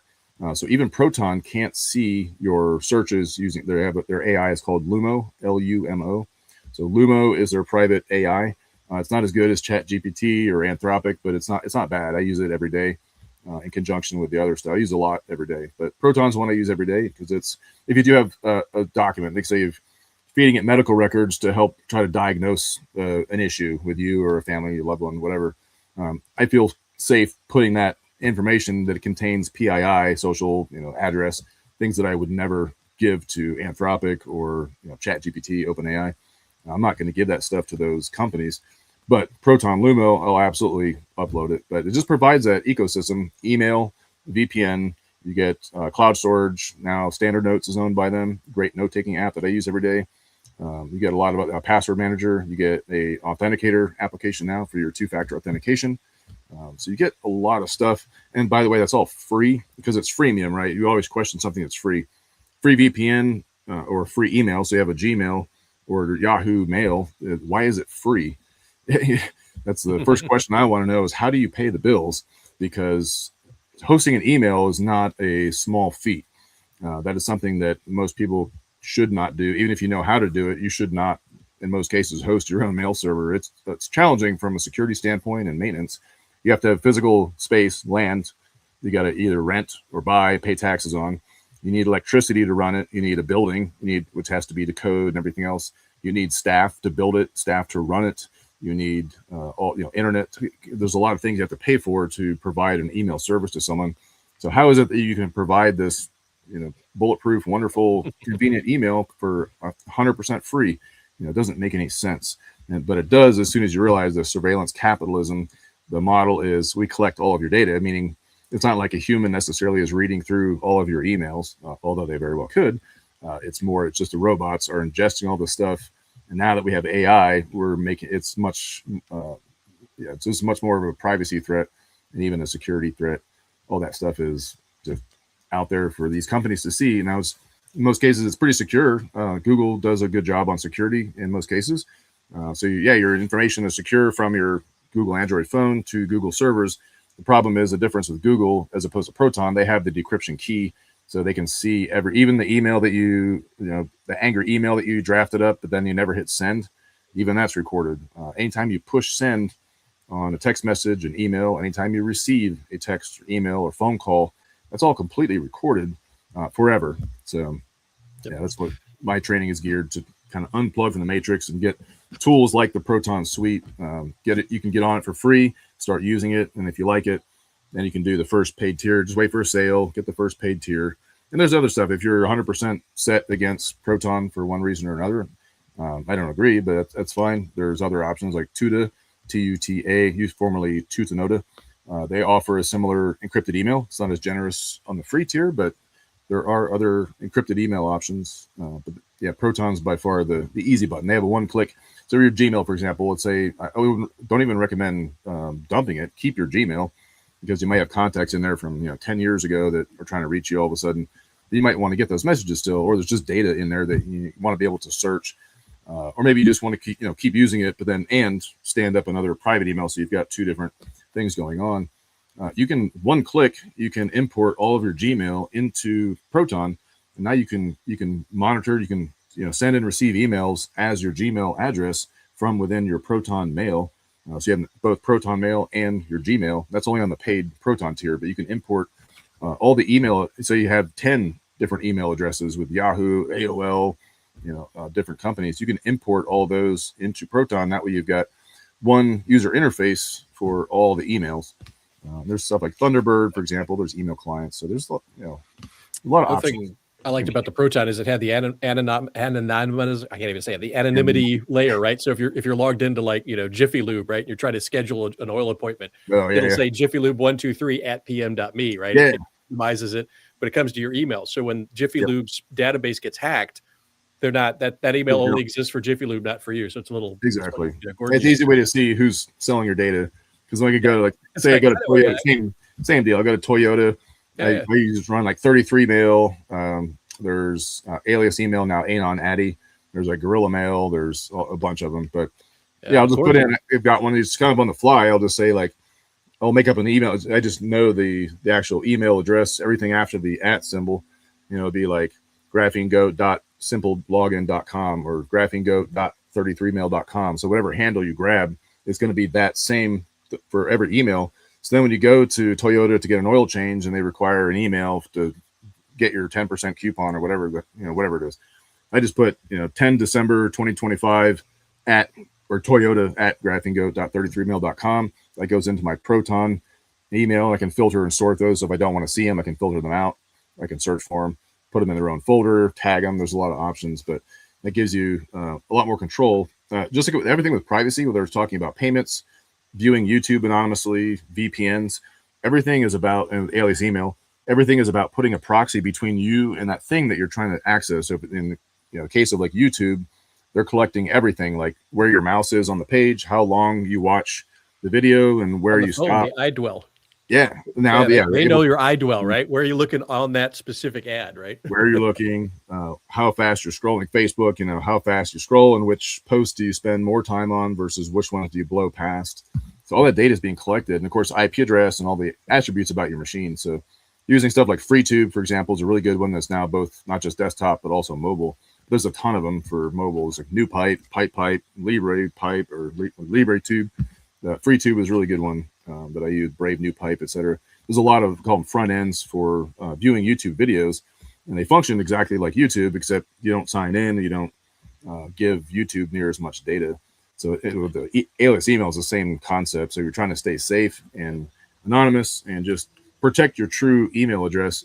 I almost don't even, the true email address that my account is created under, both Proton and like if I have a Fastmail account, for example, that runs some business email, and that I don't ever use that, Aaron.Amick at Fastmail or Proton or whatever. I don't use those hardly ever. I'll use one of those alias emails instead, because it separates. If I'm doing business, I'll use my business email address at proton.com or my private domain like graphenegoat.com. I'll use those emails within Proton, and that just gives me that proxy between that person that's on the other end. They're not able to see my true email address. Private payment options, privacy.com, excellent virtual card service, free, it doesn't cost anything. You do have paid tiers, but you actually get cash back. So even the paid tiers can actually be $0, or you can actually make a few bucks a month with privacy.com. But again, you're doing a proxy between you and your bank, or your actual banking, and then whatever merchant you're dealing with. You give them it's not a fake card, but it's a virtual card. It doesn't exist except in software, but it's linked to your bank account, and then you can just spend it like a normal credit card online. So that's how I buy things. Like you could buy a PDF book digital download. There's no reason why they need my home address, because they're not delivering anything. They don't need my true name. They don't need my true email or phone number. You just give them a bunch of trash information, a fake alias email address that you still get. That way you can receive the download. So there's a lot of things like that like in the course go through a lot of that stuff. But for the folks that are out there hunting around the internet, especially if you do get into dark web stuff, that's where people are even more apprehensive, and rightly so. It's this whole world, like a normal internet experience, or you just get on Google Chrome, like the average person. One, they're logging everything that you're doing. So that's never, it's kind of unsettling, but from a security standpoint, they do pretty good. But again, they're collecting everything. So from a privacy standpoint, horrible. But again, they're collecting all this stuff, and you're doing your normal searches. But there's a whole nother internet out there. The dark web is just basically a decentralized internet. So anybody, like I've got a Raspberry Pi that's a dark web server. It's hosting a website, and it just sits in my kitchen connected to the network. And so it's hosting a dark web service. normally in the internet, we have DNS, or the domain naming systems, like the phone book of the internet. So when I type in graphenegoat.com, the computer doesn't know where that's at. It has to, just like a phone number. When you open your phone to call your best friend, how many do you know the actual phone number to your best friend? I don't. You pull up their contacts, Johnny so-and-so, and then you just hit call, and it translates that name into a phone number and dials it. So that's how the internet works as well. So it takes that domain name that you type in or whatever search query, and it translates that to an IP address of that actual web server where that website is hosted. So in the dark web, we don't have a central indexing like that. So it's completely just the Wild West. It's really hard to find certain things. So it's very easy to hide all kinds of stuff. And there's probably a lot of this. They say everyone on the dark web is either, a Fed or someone working for a Fed. No, there's a lot of legitimate stuff to explore. So if you're, especially, I don't know how much, if you're a historian or a private investigator, how much is the dark web going to help you? It may not at all, but there's definitely stuff on there now. One thing that we do collect is like the breach data, for example. Every day, someone's getting, company gets breached, so the servers get hacked into. All that data gets exfiltrated, and in some cases they sell it, but a lot of it's just given away. Eventually, you may have to wait a little bit, but someone's going to eventually just give all that away. So we just collect all that data into a database that lives on a server. And now, we use it as part of our investigate. It's another investigative tool, but you can absolutely do that. So that requires some dark web skills in most cases, because those forums, the places where people hang out to share that type of information that's questionable, it's completely legal to obtain it. Just like if, a journalist, someone steals something, like, I don't know, Ashley Biden's diary, for example, you receiving a copy of that diary, you're not doing anything illegal as a journalist. Someone gave it to you. As long as you didn't steal it, you're not in any trouble. So it's kind of the same thing with the breach data. It's a gray area in some cases. If your prime motivation is defensive, right? So in other words, I'm making sure my stuff's not on there. That's why I got the database. I'm just checking for me. Oh, and it has a bunch of other information there too. So there's public ones. So have it been pwned, for example, is a really good one. This guy in Australia, so he maintains that one. It's really good. It's kind of a go-to to see if your email has been involved in a breach. Now, people think, "Oh my God, my email was breached. It was hacked into." Like, no, it's not what it means. It could, but generally with the breach data, when you see, hey, I type in like an old Yahoo email address that I had, 20 some years ago, that's been involved in like 12 breaches or something crazy. But it's not that someone hacked into my email. It's just that when I signed up for something using that email. Yeah, they hacked Jiffy Lube's, corporate account with their mailers and advertisements and all that. Yep. The one thing, we got a couple comments here. Ted says in September, Google will push developer registration so you can only install apps from them. Will this affect Graphene OS? Not yes and no. It kind of depends, right? So if you are trying to use, it just depends on the applications that you're trying to use. More so on the developers, because there are a lot of developers that want to remain anonymous. So one, they have to pay money, which sucks. But really the big thing, that's a real small potatoes part of that. The big thing is that they have to register and have their identity known to Google. The guys, of course, just like with anything else, it's for the children, it's for safety, it's and maybe it will help in that in some regard, but obviously, or at least to me, it's obvious that that's not the primary goal. Of course, they want to track and get more information and positively identify each and every person that's touching the internet. We're just marching that direction. Unfortunately, that's just the nature of what's going on today. They being government and through private entities like Google, they want to have as much ability to identify everybody as possible, and therefore exert as much control, filter who gets to access what. It's part of the age verification, same idea. So the developer stuff, you get, like, if you go on F-Droid right now, which is one of the free and open source software repositories, it actually has a little banner on the top that it's had for a while now since that was announced, with Google doing that with the developers. So it won't really affect those necessarily, but it'll pose a challenge just depending on which software you're using. So it's one of those, it depends, thanks for the clear answer, guy. But it's, again, if you're a developer, that's going to positively identify you, which means some applications are going to cease to be maintained and they'll no longer be available, but you can still sideload anything you want, especially on Graphene OS with a regular Google phone. If you just go to F-Droid, download it, if you try to install an app from F-Droid, it won't let you. you have to go into the settings and allow to install, APK from source from this specific repository from F-Droid in that case. So they do make it difficult initially to sideload stuff onto a normie regular Android or Google phone. But with Graphene OS, there's no problem. You can just download F-Droid, and then you can download all there's about 5,000 different applications that are in F-Droid right now.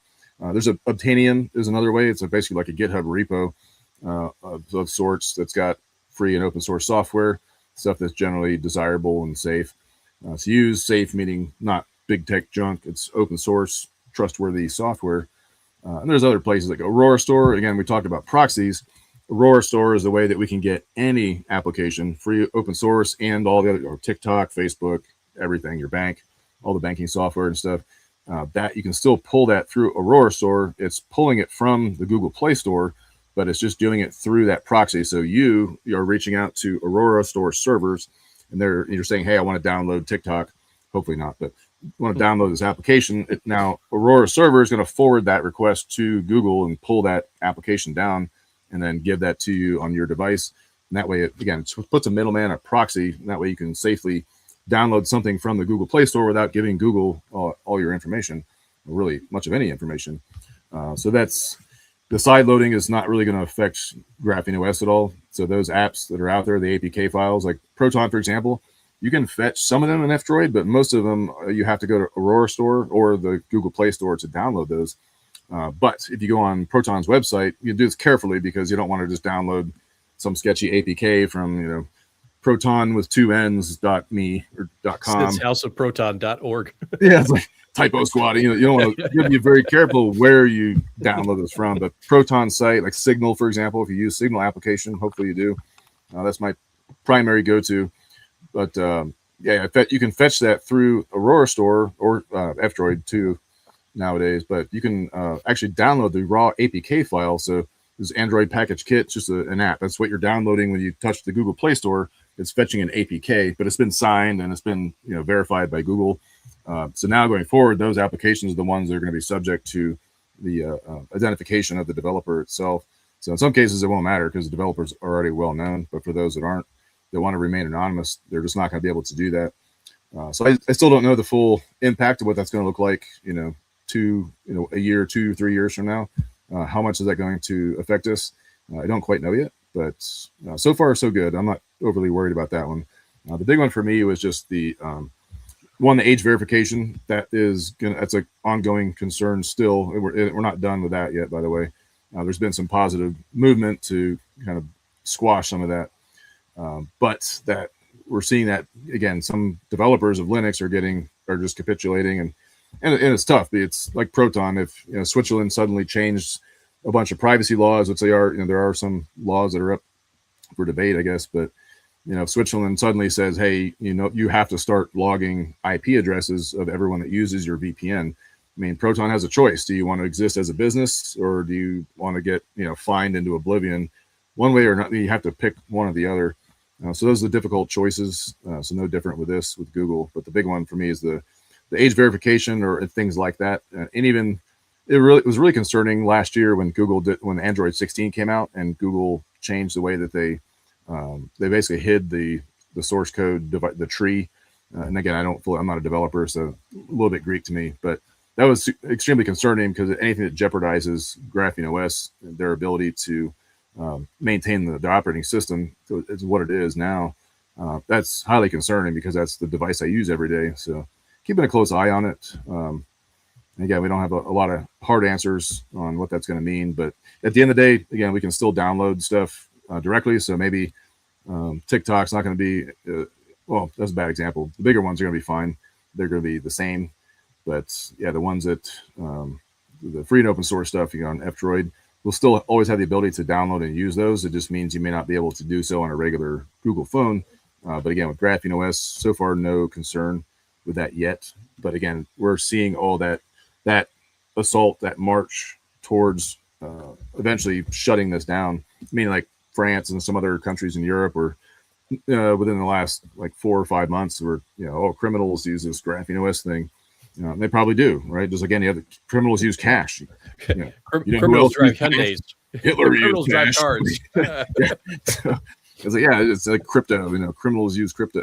Criminals use all the same tools that everyone else uses. Criminals eat at McDonald's. The Yeah. dad's like, So yeah, just that is nuts. hopefully And then, we keep it alive. And so far, again, we got to keep it, support them if you can.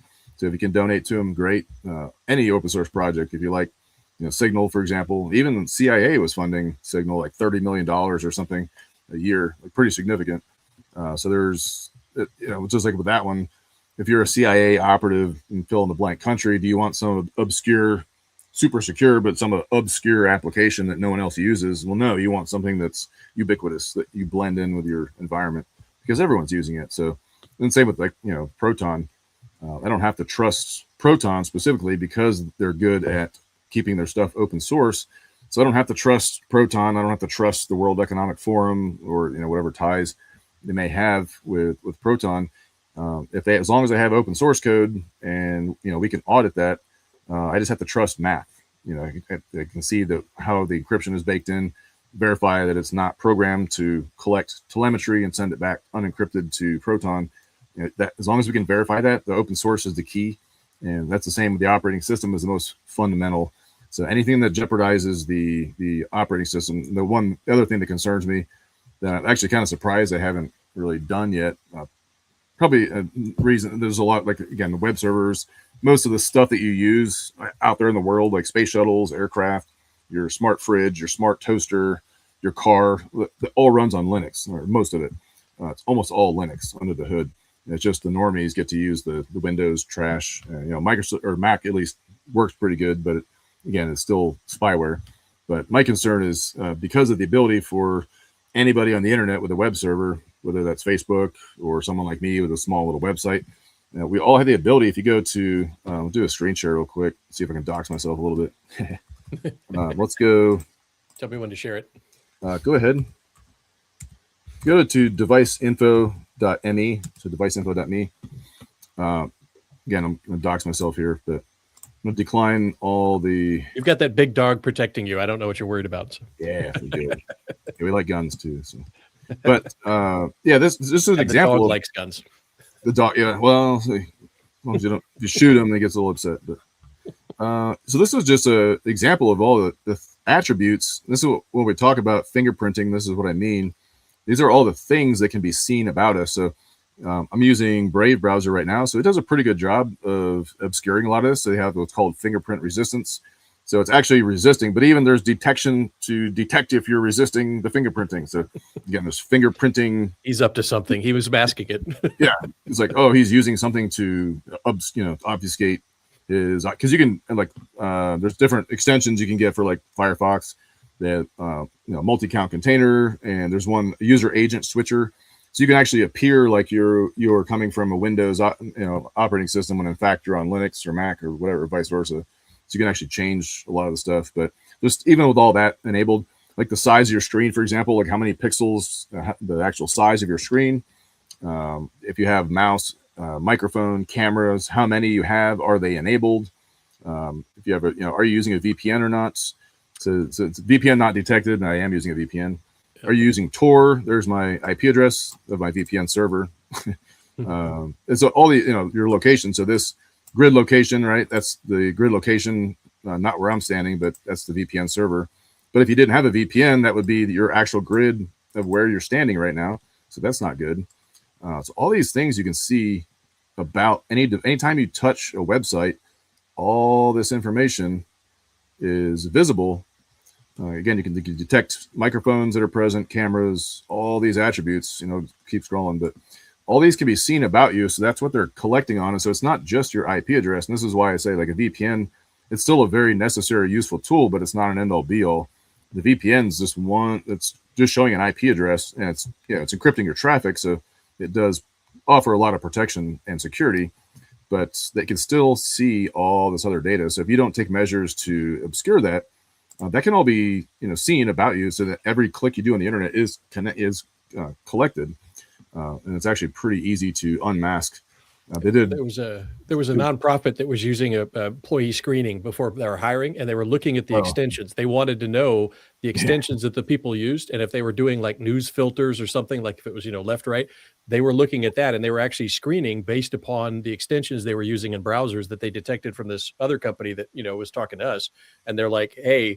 They were going through all the hires, and you had to give your email, your social media, and all that as part of that package. Yeah. The second thing is that same process, that same HR company got the government contract. So now when you're coming in customs, they're going to look at the similar profiles. So when you're crossing a border, they're going to say, okay, he's using this screen. This is his, which way he's going because of the extensions to filter what you see on the internet. They're going to that level of trying to profile you. It's nuts. And plus with the tools that are out there now, and it's really expensive. We're talking like $1 million software. Some of it's a little bit cheaper, but there's like OnTech is one, for example, ONTEC. Actually saw they had a booth at ISC West a couple of years ago when I was there in Vegas, checking out all that stuff. But there's companies like that do real-time social media monitoring. So you can just plug in a target. It'll find all those alias, burner Facebook accounts that you have. Yeah, the sock puppet accounts that you thought were anonymous, but you use the same computer and the same IP address, all that stuff. Again, they can figure out this is how they can do a lot of this detection of who you are. So it's not just your IP address and, hey, I'll just not sign into Google and I'll use this VPN and I'm good, right? Well, not really. Even there was a good DEF CON presentation a couple of years back. I think it was it 30 or 29? I don't know. It was within the last few years, there's a DEF CON presentation. They basically were able to easily unmask. They just got raw. You could buy this data, right? So they bought a whole bunch of data, internet browsing collection history, and the users were anonymized. There was no actual user data linked to who that person was, but they were able to by the fourth website you visited, and especially if you visit like 5, 6, 7, 8, 10 different websites, it's like easy. So they were able to pinpoint through all these millions of people just based on like 4 or 5 websites, the same ones. How many people go to the same exact 5 websites every day or, 5 days a week?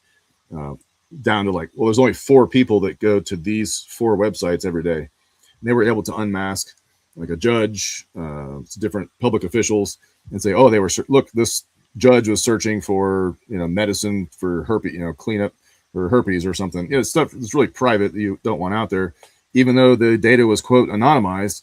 We see that a lot, like, oh, we collect the data, but it's completely anonymous.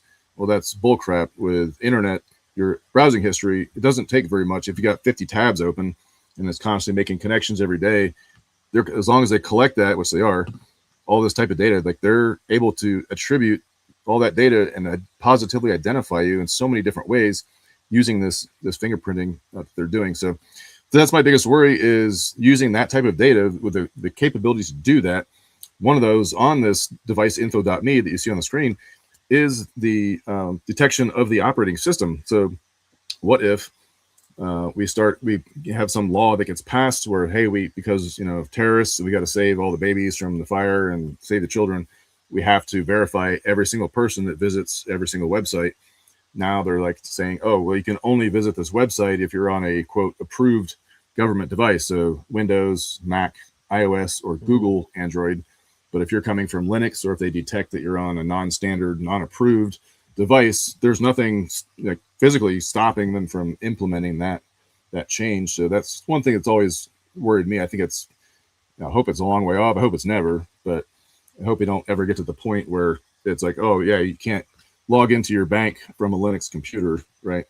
We're not there yet. Hopefully we never get there, but that's another concern. As I know some of the questions seem to be around the challenging stuff that we're facing with the developers having to give up who they are and causing some potential problems there. The age verification, of course, is a huge one, just being baked into the operating system. So there's a lot of concern, but that's one of mine, is just doing something as simple as detecting the operating system and saying, hey, you have to have this approved, signed certificate, valid copy of an approved device to visit anything on the internet. That can be easily implemented. So I hope we don't see that, but just people are aware. They can see that anytime you touch a website, all that, I'm not saying every website is collecting that, because not all of them do, but guaranteed if it's Google, Facebook, Microsoft, the big 5 or 6, they're collecting anything possible. even if they don't know what they're going to do with it, they're just going to collect it anyway. Oh yeah, then they offered for sale, and then we buy it. Then we buy it. The bad guys buy it. Everybody buys it. You can buy it. You can buy cell phone data. Now it's actually hard to buy little bits because they want to sell you a whole bunch because it's more money and it's less work. It's just more efficient. But we're getting those heat maps. Buy data. It's half of what we do is you get those heat maps. So we just we can order it by region, and we've got the monthly subscription.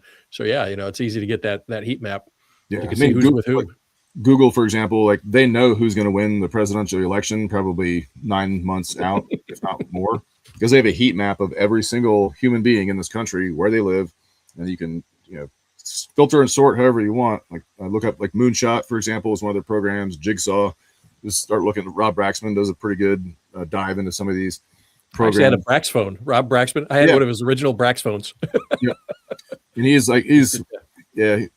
got some good stuff. He gets dogged on a little bit in some of the online communities because he basically locks the phone down where you're kind of dependent on him for updates and some of these other stuff, but still a good product. Like if there was nothing else, I would use one. I don't have any problems with it. First gens had a problem because the IMEI, he didn't register it, so you had to kind of go in and once they did that, you're like, but it did what it was supposed to do initially. I mean, this was like 4 or 5 years ago when they first came out. Yeah, and I think he's on like Braxphone 2, and he sells routers and stuff. But the stuff is all easy to do yourself. I'm not trying to take business away, or I don't make money on the phones. But these things also, because they're fully unlocked, to be able to flash the device in the first place, they're also carrier unlocked, so you can put any SIM card, eSIM or a physical SIM card, in this device and use that's it. Huge. And you own it, because normally you go to the Verizon or the Apple store, you sign a contract. They do it the first time. They do a full credit pull, and then subsequent phones, they're going to do at least a soft credit pull. So they link your name, date of birth, social, all that information that's in the big three and some of the other minor credit agencies. They positively identify you and associate that with the specific IMEI, which is the serial number of that phone that you can't really change. So that now that as an identifier to you, and you effectively you rent the phone because you're paying them like $50 a month or whatever for 2 years. You have to sign a contract, right? So you don't own that phone, and the bootloader's locked down, so you can't flash anything else to it. You can't even use another SIM card. Even after you pay the device off in 2 years, they're going to try to force you onto a new one, because they will take the old one back and they'll sell it, resell it to capture some of the money. But so they will take your old phone. But even after you, quote, own the phone after the contract is up, you have to call the carrier and they have to unlock your device so they can use another SIM card with it. In most cases, they will do that, but that requires you to call customer support. That sounds like a lot of fun, right? So you just get one that you own out of the gate. Even if you don't want to buy one from me, I can show you where to buy it, because it is really easy to flash yourself. It's like 5-8 minutes tops. It's really easy, but sourcing the device is the hard part. But once you have that, you have a device that you own outright. It's not definitively tied to you. That IMEI, you could purchase it with cash. I sell a lot of them with cash or crypto or money order. I've got money orders sitting on my desk right now waiting to cash for someone that paid for like a router in money order. So people are taking steps to do the right thing and buy a device that's not tied to them, and they're pretty careful about not installing Facebook on it. So there's a lot of folks that are kind of seeing the way. And again, kind of my mission is to evangelize and make the word known. There's like this weird operating systems, these Linux, Graphene OS, they exist and they're good. They're really easy. And I say, oh yeah, it's easy for you to say because you use it every day. Of course it's easy. But it really is. Almost everybody that's convinced to get over and at least try Linux, even if it's only part-time, that's fine. A lot of people, even like Michael Bazell, again, like Apex Predator, all things privacy and security, like really just super in the know. He uses Mac OS for a lot of his production when he writes his books or does other. There's really great art programs that are only available on Mac. Mm-hmm. So there's utility for them, so you don't have to throw them all away. You may need them for work, so that's a common one. But even just getting over part-time to Linux computer, that just carves out, and now it removes half of the data that you would otherwise be giving to these companies. So that's still a huge win. They say, well, they already got all my data. Well, they have all your data so far. So let's not, just like when you're digging a hole, what's the first thing that you do? Stop digging. digging. Same thing. And like, well, but they already know who I am. Yes, they do. And they know everything about you up to now. So if now forward we use something else, you cut off the spigot of that data, then now they don't have anything else going forward. And then that's just a better place to be. Yes, they might still know your birthday and your social, but you still shut off all the telemetry that's happening. For example, so I had never installed. I had a Facebook for a couple of years, a long time ago, but finally I didn't do it for years. And finally my friends kept bothering me like, oh, you should get Facebook. It's so fun. And finally I gave in and just made one, never used it. And then a couple of years go by, I finally got on it and got addicted to it. And part of me walking away from social media actually is what gave me the time to start doing all the digital stuff that I do now. So if that's any encouragement, social media is absolutely toxic. God forbid you should do something useful and productive with your time. What? We don't have the bandwidth as humans to interact with millions of people, even thousands of people online. It's just not like, yeah, if you're a company or, you know, a personality of influencer or whatever, you want to put out stuff, that's one thing. But to actually try to engage with your friends, you know, oh, I got 3,000 friends online. That's a bunch of bull crap. Like, talk to the people that are around you. My social media is Signal group chats that we share, you know, hilarious dark humor memes on. They're probably illegal in some countries, but yeah. So that's my social media, is people that I know and can interact with face to face, or at least I have in the past, not just. But yeah. So there's all of that. So the other thing I started off to say, I almost lost my train of thought. But so I had Facebook for like 2 years or whatever it was. So I just logged out and never logged back in. So it still exists. They won't even, I tried to delete it a couple of times and it was like, sorry, can't do it. Try again later. So they didn't really, and it's not deleted anyway. It's not like I'm going to delete, you know, they keep it forever. Any posts that you delete, it's still saved on their systems. But I had, so I never put it on my phone. So even though I had Facebook, I never installed the app ever. It was never on my phone. Never even went to Facebook on my phone, like in a browser. But because Facebook has my phone number, they linked this device. They tried to link this device. Well, they did, because they were hammering away at it. So at the time I was running, I had a VPN, but most of the time I was running Blockada, which is kind of a VPN slash a way to see all the connections that are going in and out of your phone at a real granular level. So it's a really good way to audit. Blockada? It's called Blockada. It's Blockada. Blockada. Yeah, Blockada. Really, it's a good application. I prefer to use a VPN now, and then I use another service called NextDNS in most cases to accomplish the same thing. So 2 pieces of software instead of 1. But the Blockada has a free tier. It's not bad. So I was running that. And again, I'm never logged into Facebook, never did the app on the phone. Facebook knew that phone number belonged to me. It logged over 500,000 attempted connections to my phone in a 1-year period, because it's just logging. It counts them so you can see. So I kept and there was multiple photos. You know, it's not just Facebook; it's all these subdomains. So Facebook is a stalking girlfriend. Holy smokes! Yeah, if your phone's sitting there and then you pick it up, it's sending telemetry to Facebook, and Verizon and Google, whoever. So it's, you know, thousands and thousands and thousands of connections a day. So that's why the battery on this lasts like 2 or 3 times longer. If you don't have a SIM card in this, you can leave. I had one of these. What was I doing? I flashed a phone and I forgot to. I actually used the phone to flash the Graphene OS for customers. I actually use another Graphene OS phone. So I flashed the phone with I have one dedicated phone. That's all it's used for. It's a nice clean device, and that's what I use to flash the customer devices. So it's a known clean environment. So I'm giving them good stuff. But yeah, I forgot and left it on. I turned the internet off, but I forgot and left it on. And literally it was like 7 days later, 6 or 7 days later, I picked it up to do another one. It was at like 20%. I'm like, oh crap, I left it on, but because it's not sending telemetry, the battery it doesn't use much power. But regular phones, you got to charge them pretty much every few hours or they die. So yeah, I prefer not to be tracked as much. Well, that's good stuff. So if they want to do this course, they go to graphenegoat.com and then look up the DHAT course. And then quick run through. I'll share my screen here. So quick run through the site graphenegoat.com. I know it's not goat as in greatest of all time. I promise I'm more humble than that. I am a little mountain goat. I love climbing. As you see on the site, every page has some pictures of mountain climbing, something like that. You were there like last week. That was your office. You were sending photos and Signal, like, hey, look where I'm at. Yeah, the Helens. We're doing nice. Mount Tucson and Baker back to back here next week, so I'm looking forward to that. So I love climbing. So that's the goat, Graphene OS, Graphene, and then goat. It's kind of a little mountain goat. But on the site, let me click through. So main thing there, if you want to take the course, you can click on that.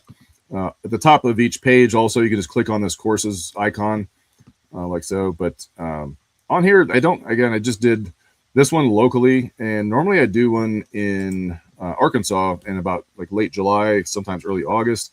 I don't think we're going to end up doing one this year. If we do, it might be a little bit later. Summertime's kind of we do it down at Darcy. It's a direct action resource center down in Little Rock.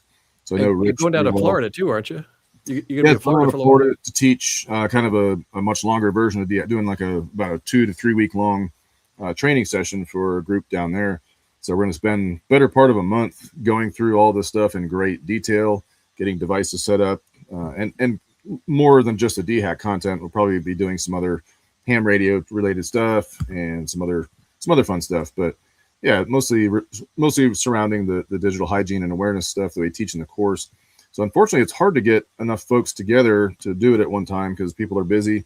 So I'll post the course usually like 5-6 months in advance. That gives people time to try to prioritize it, and then very few people end up making it a priority. Even people that sign up, I get the week prior, I might have like 15 or 20 signed up, and then I watch them drop like flies, and you get like 3, 4, average is about 7 people, and sometimes I think the most I've ever had is like 15. So it's tough to get people engaged and interested in the stuff because doesn't look all that sexy, and it's not very appealing, and it does melt your brain because it's very technical. But I think I break it down to where there's a lot of easy stuff. It takes 2 minutes to sign up for a Proton account, and that gives you 10, 12 different things. Proton Sheets, VPN, cloud storage, alias email, password manager, all the things, encrypted email. That's just like 2 minutes. That's all it takes. Let's say 10 minutes to first come, first serve, get your email address, and then you can mess with all the other stuff later, but just get your Proton account. Doesn't cost anything. Same, privacy.com. Takes like 10 minutes. All you need is your bank information. You log in, link it, and in about 48 hours, your account's approved, as long as it looks good, and you're ready to start using that tool right there is a huge one. Then you can use those tools. Now you have alias email and a private way to pay for stuff. Now you can start paying for other services like better VPNs or other email services or different things that you need. Now you can use those tools that we arm you with. I do front load those up, so do those in an order that makes sense for people to get them all the other tools. But so a lot of stuff is, even though the whole thing it is very technical in a lot of ways, it doesn't always have to be all that hard. So I do a lot of cheat sheets. I do a lot of video demonstrations showing how to set up a router, for example, like the routers that I like. Hey, out of the box, there's some settings that I don't like. So I'm going to go ahead and manipulate the settings. I actually do some fancy stuff under the hood. I can actually SSH into the router. You can completely wipe the router and put OpenWRT on it. So I show people how to do all those things in a video that they can follow along and just do the same thing. Wham, bam, 10 minutes, and your router's good to go. You don't really have to mess with it. Log in once a month and check for updates. That's it, right? So there's a lot of little short trails, a lot of little nuggets of information to be aware of, but then a lot of little easy solutions for a lot of this stuff. And now, it takes time to get used to those tools. Just like any other tool, it takes time to learn how to use it and how to use it best or properly. But most importantly is to start using the tools and get familiar with it. And you say, well, I don't have a need to send an encrypted email. I don't care if the government reads every single one of my emails. And that's great. And hopefully that is the case forever. But I think we can all imagine a time and a place where maybe you would want to send a message privately so that you didn't get thrown in prison or your head chopped out. Because there are places where if you get caught with sending certain information, your life is in jeopardy, and certainly your freedom, possibly your limbs. So having that tool, when do you want to learn how to use that tool? When your life is at risk or your freedom is at risk? Or do you want to learn how to use that tool when there is no consequences, right? So if you make your mistakes now, start getting familiar with the tools, and then you'll be armed with it. Even if you don't ever need that encrypted email, you have an option to send a private message to someone that's for 100% is secure, that no one else can read. So that's, go through ways to encrypt data easily so that it's even NSA is not getting in. You use tools like Veracrypt, Cryptomator to encrypt your hard drives. Lux, Linux has a native built-in called Lux, Linux Unified Key Setup. That's a way to do full disk encryption of your computer, because even like you have a username or password to get into your user on your computer. If someone steals that computer, you can just pull the hard drive out and access that data, unless it's encrypted. The disk is encrypted, but a lot of the files and stuff are able to be recovered. So if you can do full disk encryption, if someone steals your laptop, to them it's still a computer. They can reinstall an operating system and make some money off of it, but your data is completely safe. I carry a little USB stick with me every day. It's encrypted with Veracrypt, and it's got my password manager on there and all my recovery codes and copies of like driver's license and things like that. But it's got all my passwords. I can access my whole digital life. But if someone steals that, if I lose that thumb drive, my passwords are safe, right? So I show people how to do that. And then even like, I always do the thing, I kind of backwards engineer stuff. So I say, hey, what if I am in a situation where I have nothing? I would call it naked with a butter knife, right? You're out there flapping. You have nothing. You have no thumb drive, no email. You're not going to remember, password and 2FA for all your accounts. So now I've set up a way where I have an encrypted cloud service where I can log in. There's no 2FA on it, so it's just a simple login, username and password something that I can remember, but it's still a strong password. And on there, I have a Veracrypt container, and in that, so that's encrypted, so that's another password. Then you have to download that and then decrypt it using Veracrypt software. But then you need a password to unlock the password database. So really, have to remember 3 passwords. Now there's 3 full layers of encryption. No one's getting through that, but I can access it from just memory. So I go through and teach people strategies like that. Death kits, we all die. Some of us, unfortunately, sooner than we should. And then especially for privacy people, no one's going to figure out all of our logins, right? Because we're privacy people, we hide everything. So come up with strategies. I do some videos and do training for folks that show them how to build an entire safe way for someone to unlock your digital life if you die. For example, I gave like my sister-in-law, I gave a couple people I trust. I gave one person the actually encrypted database file itself.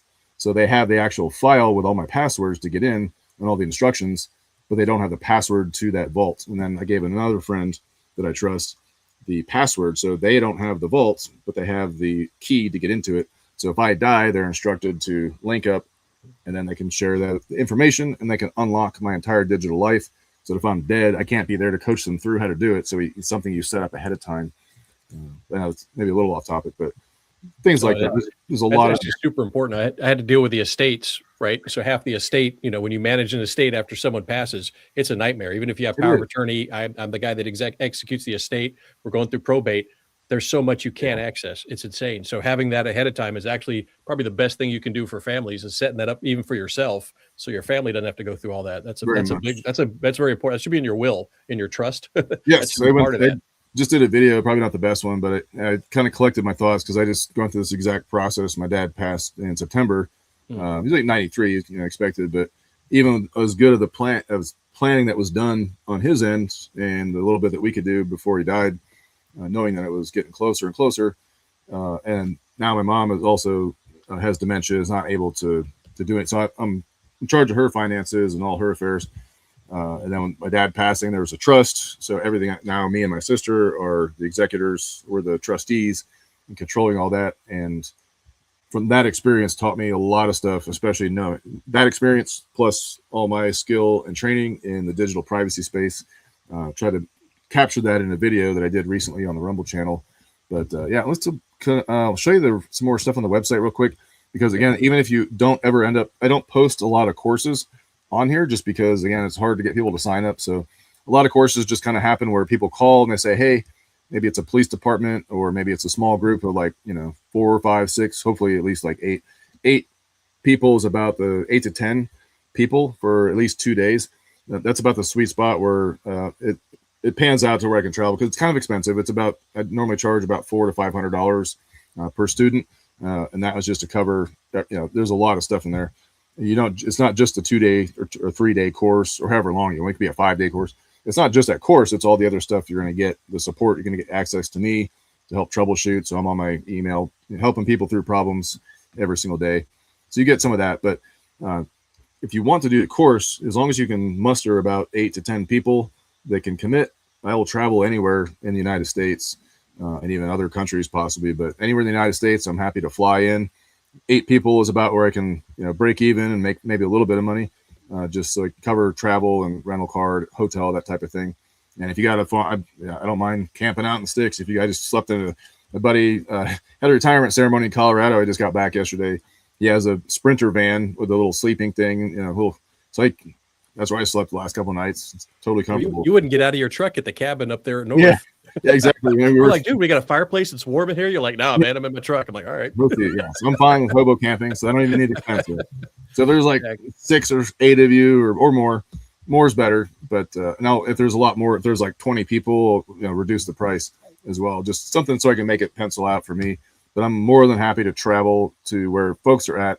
And I do custom courses too. So a lot of folks, maybe they're more interested in like the commo side, like not full ham radio, but something they still want some of the digital privacy, but they want also a little bit of something else, right? There's other areas I do like the penetration testing. So a lot of folks, that's the one that interests people a lot.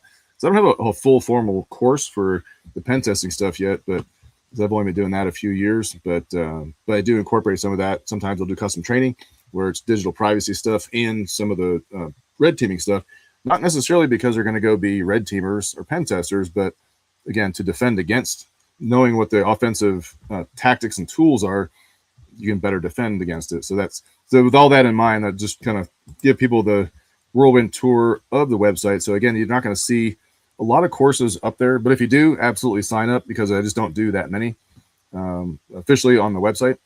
Most of them do happen. So I do have, if you're not able to make it, I do have a video on demand one that I did, super cheap. So instead of paying the full $400 or $500 for in person, I've got that one. So it's basically a equivalent of a 3-day was course. Just asking that. So there you go, BCG. Okay. If you're listening, there's the online course for you. Yeah, if you can stand if you can stand my voice for what's the equivalent? It's about 24 video modules. So it's about 3 days, 3 8-hour days worth of training. That's what that is. So I go through all the same topics. It's definitely not as good as the in-person one, but still a lot of good information there. So that's always available. But any of the stuff here, I'm working on the signals intelligence book. So I'm into all the little free and open source stuff, the commercial off the shelf tools for doing signals, signals intelligence, or collecting radio signals, Wi-Fi, Bluetooth, all that type of stuff. There's a lot of really cool tools that I'm building, some anti-surveillance or surveillance detection kits that I'm building now for folks. So if you just want workshops, say, hey, digital privacy stuff, the stuff is cool, but I just want to get a working Linux computer up and running and one of these graphene phones so I can start. Great. We can focus the workshop so that by the end of the 2 or 3 day course, not only do you have most of the digital hygiene stuff, in addition to that, we've also gone through and actually installed Linux and Graphene OS on a device that you get to take home and keep, right? So you can just buy the device and we do the software for free, get you set up, get it all configured. So the course is kind of a choose your own adventure. Otherwise, the DHack itself is just a 2 to 3 day thing where I just run you through as much as I possibly can. Again, it's just so much information, and even the 3-day course, I have to go really fast. So people will miss stuff, but again, the website is all here. So if you have taken the course, matter of fact, one of the most common things that I get for the course is folks say, hey, I want to take it again. I say, what?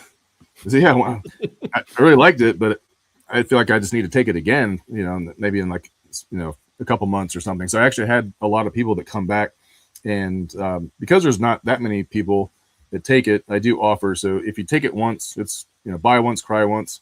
So if you do, come pay $500 and you take the 3-day course, if at any point in time, anytime I'm offering another DHack in the future, you can sit on that course for free. I'm not going to charge you again.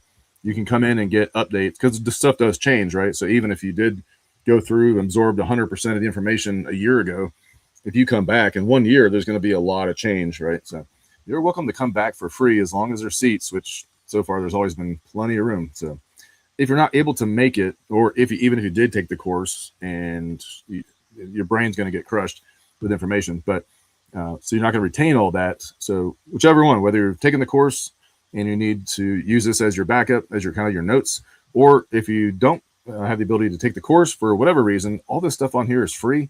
So there's a quick guide that I made that you can read through. You can implement. These are kind of the do first, and I've got them in a specific order in the guide. So they're very easy things. It's using a password manager, setting up two-factor authentication, your privacy.com, anonymous payments, anonymous email, and a few other things. So that's all stacked up there in a really quick, 30-minute read right there. There's a longer one, it's a little bit older, but still 98% relevant information in that one. I am starting a newsletter, so if you want interested in that, I will put out a newsletter. The Rumble channel is another way. It's not a regular thing. I'm not like a influencer, or there's not a lot. It's not a huge channel, as you can see, and it's kind of a hodgepodge of just anything. Can't see it. It didn't. You got to share the tab. Anything. Oh yeah, let's go over here. So let me share that. So this Rumble page, anything that's remotely related to digital security. Again, I've done stuff on downloading your bank statements once a year, because the banks only save your stuff for like a year and a half at most. So I always, at the end, like January, like the first week in January, make sure all the payments have posted, like usually about the 5th of January. I'll go in and I'll download all my bank, every transaction. I'll download the whole thing for the year. I do that every single year. That way I can go back as far as I have started collecting, because your bank will delete that stuff. Like they keep it, but you can't see it after about 18 months is the most you can go backwards in banking. So I do that. So I did one on trusts, wills, powers of attorney, managing estates, and how that kind of ties in with the digital security, and how to kind of prepare, not just how to write the wills and trusts with AI, but also how to set up things like the encrypted hard drive, or the encrypted password vault that you give to one family member, and then another one gets the password, etc. Going through some of that planning for dying, plan to die. So there's a lot of different stuff. How to use some AI information, maps. A lot of people love the maps. So there's a lot of different options. That's one of the things you'll miss on the Graphene OS phones. You can absolutely install Google Maps on the phone, but of course I'd rather not, because it's Google and they're tracking everything. So there are a bunch of other alternatives, but this CoMaps is one that I really like, but there's a lot out there. So there are other, that's one of the bigger transitions I should give up front, that for Graphene OS, if you choose to completely, stick with the whole no Google at all, you will need an alternative to Google Maps. So that's out there, but the Rumble channel is there. Let me go back to here. Let me make sure. Yes, that's sure. Okay. The rest of it is, I call it the stack. So these are all, not all, but these are all the major topics that are covered in the course in great depth. And I actually use the website when I'm teaching. So the beauty of DHack, it's kind of free flow. There is a little bit of there's a minimum order to it. I do some things in a very particular order for a very particular reason, but the remainder of the course is kind of free flow, because a lot of the stuff is related. So for example, I might be down here talking about browsers and search engines, and of course related to that is, oh well, hey, which VPN, by the way, which VPN are you using? Then we'll go off on a tangent for half an hour on which VPNs we should be using, jump over here to this module, and then, oh crap, we got to go back and finish browsers. Or it may say, hey, hold that thought on VPNs, we'll get there, let's finish browsers, and then we'll get down to VPN. So we'll get through everything, but it's kind of a free-for-all. But this stack here has all the major topics that we cover. So you can click on any one of these, and it'll take you to, let's go to password managers, for example, one of the most important topics of the training, without a doubt. This is the huge foot stomp. Make sure that did share. Yes. Okay. So this is definitely one of the most important. So nice little graphic as far as demonstrating the power of doing long, unique passwords and how long it takes to crack them using all 4 character types. Again, it just walks you through, make it a little bigger. So it just walks you through, again, the top applications that I recommend for folks. There's certainly a lot of others out there, but these are the ones that I've tested and are highly trusted, fully encrypted, etc. So all these modules, go back.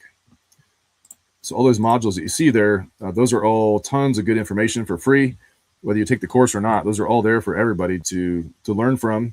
And if you find mistakes in there, and stuff does change, some of it does change.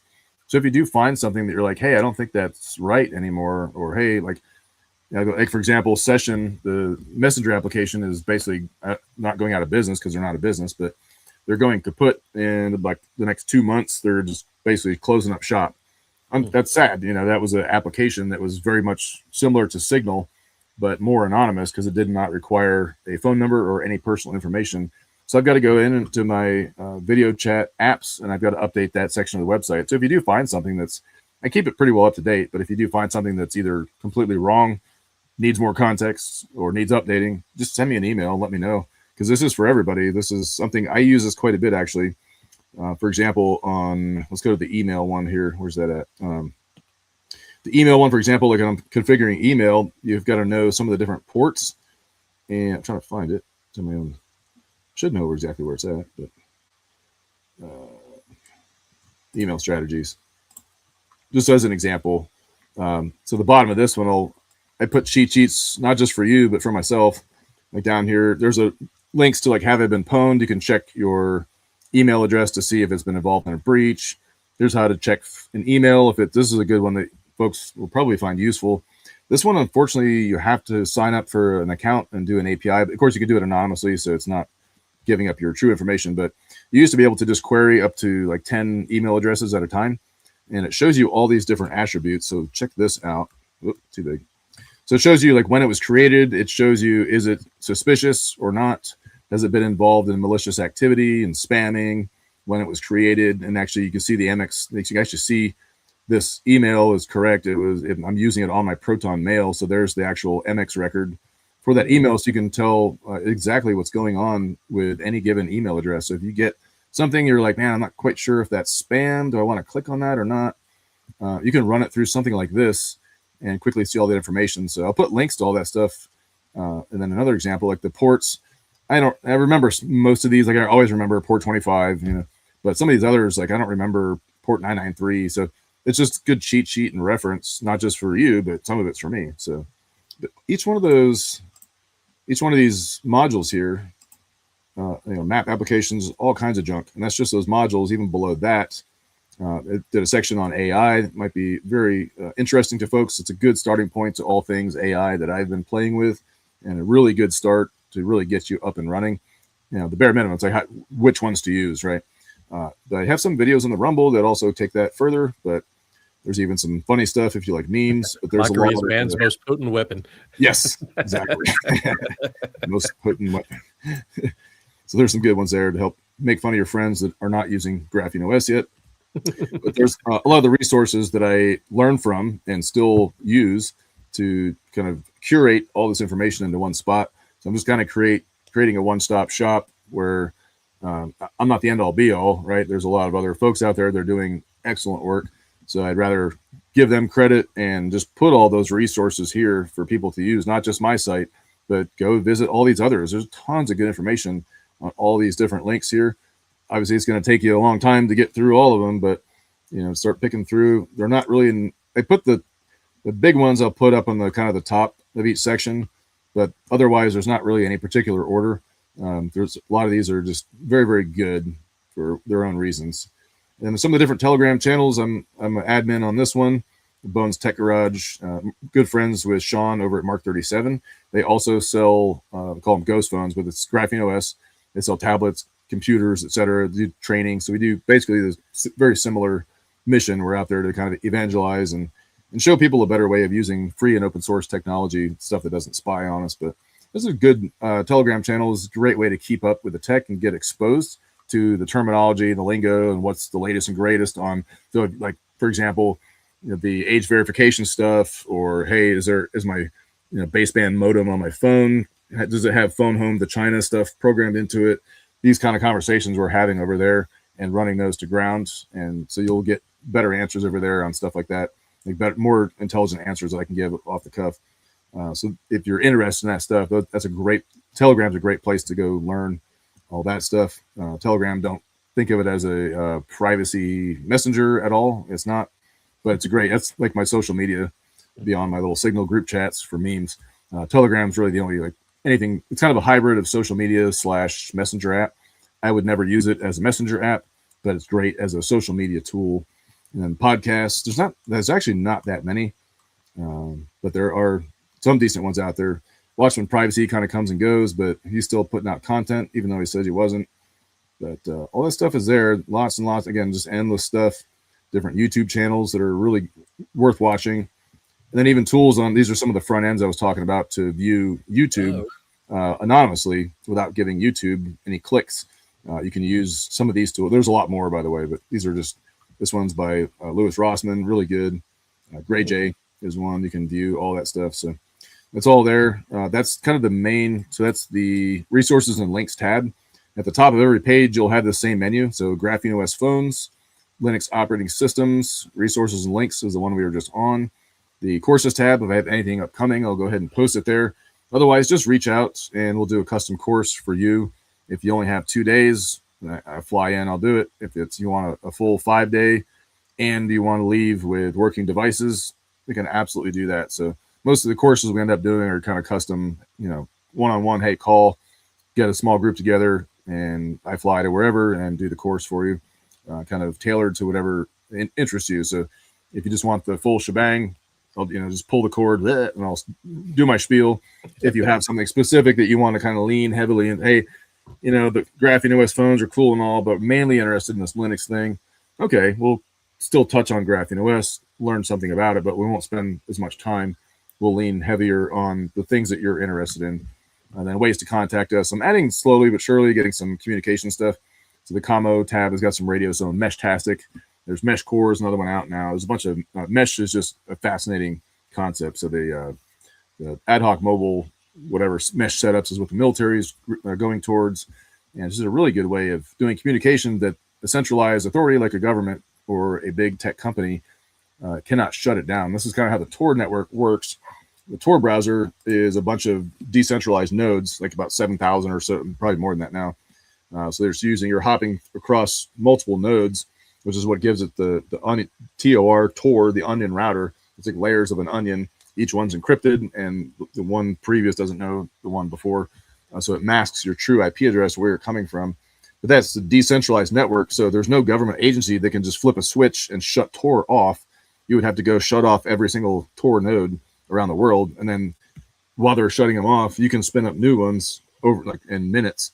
So it's like whack-a-mole that you'd never be able to actually shut down Tor as long as people keep putting up fresh nodes. So if you're Google, for example, they did this a number of times, but they've actually turned off the internet effectively because like 96% of people use Google as their search engine.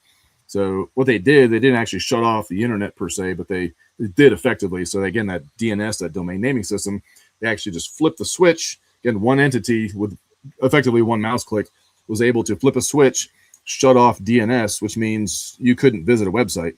So if you wanted to go to graphenegoat.com, you would type it in, and the DNS was turned off, so it could not translate to that IP address. So unless you knew the actual IP address for every site you wanted to visit, you effectively had no internet. And they did this on like a Saturday morning when all the markets around the world were already closed. So it had minimal disruption, but for like 45 minutes as a test, I guess, they shut off the internet. So these decentralized systems, whether that's communication with things like, Meshtastic is not really, it's awesome project. It's more, I love the concept. It's not all that practical because it's limited to text messages, basically, and location sharing. So, but we talk about ATAC. So if you want to learn about ATAC, is a real popular one. Is integrates your mapping software as well as messaging back and forth, and a lot of other. There's a lot of integrations with it as well. So you can integrate it with different radio systems. So you can do your communication with voice. You can do video in some cases, depending on the device. You can do voice messages, text messages, pictures. You can share different map layers.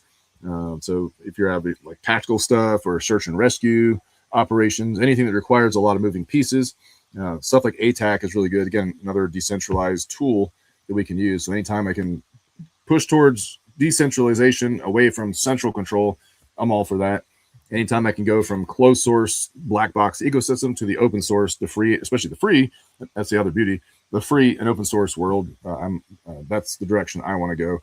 Same thing with the cell phones. I want to shift the paradigm. Don't go to Verizon or to Apple. Buy a device with cash or money order or a privacy.com card from someone like me or Mark 37. There's a bunch. There's Above Phone is another one that's out there. There's a lot of folks now that are selling them, but they're really easy to do yourself. So shift the paradigm away from that big tech ecosystem. Buy your own device that you own, you control. Now you have an operating system on it that you 100% control. And then stuff like private investigators, again, back to like companies and employees feeding all kinds of sensitive data into Chat GPT to get work done.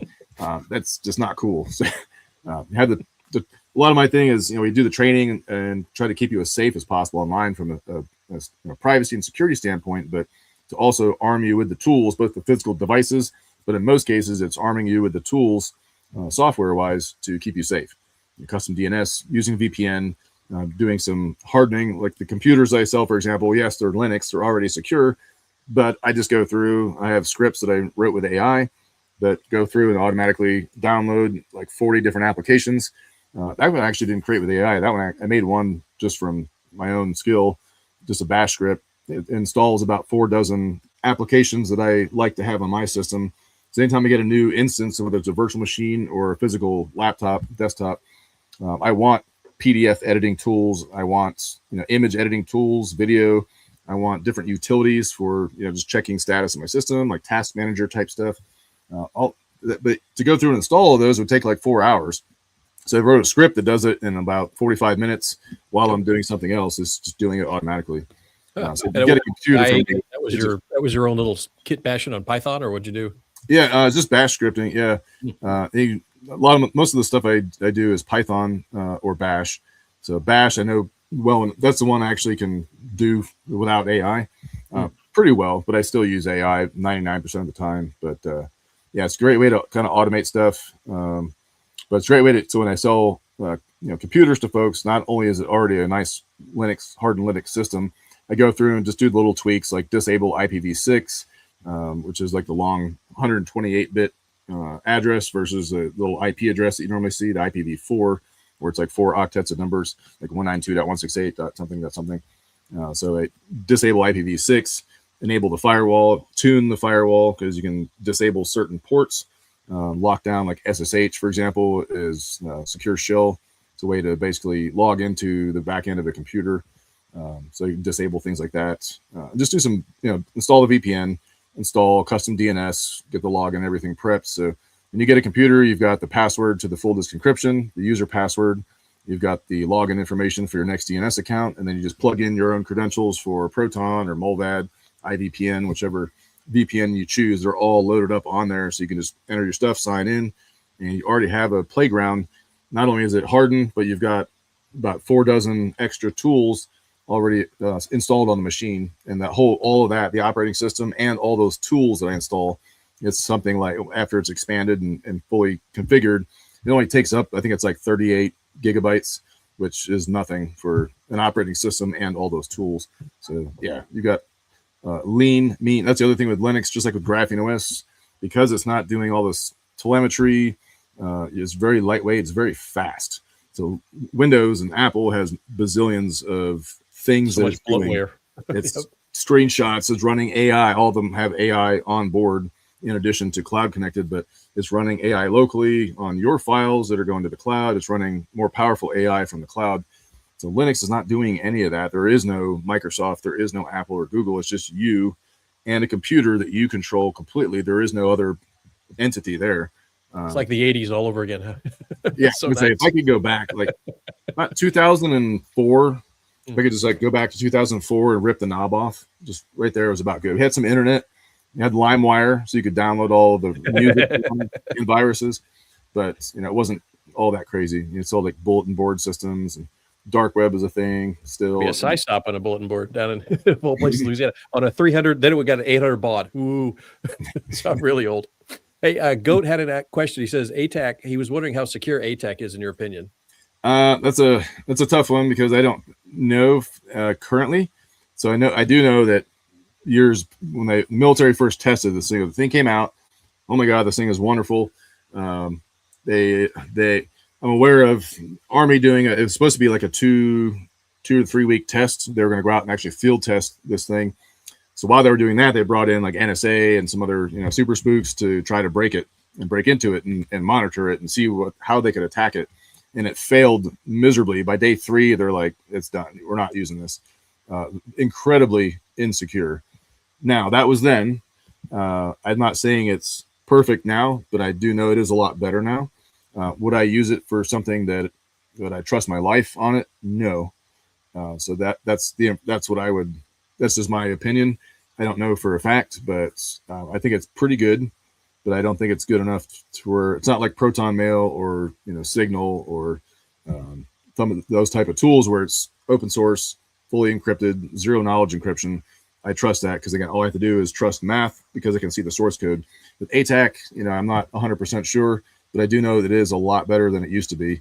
So if that's any comfort, would I use it for most things? Yes. Again, just for the most sensitive things, I would think long and hard about it and see if there was another alternative that would work good enough that I could rely on 100%. So if you're doing like search and rescue, it works for a grid, merging all those people out there. If you're doing low 100%. Threat surveillance on a guy and you're trying to coordinate all your teams, that's good. But if it's a high threat, that's a Russian mafia guy. No, let's get something else in here.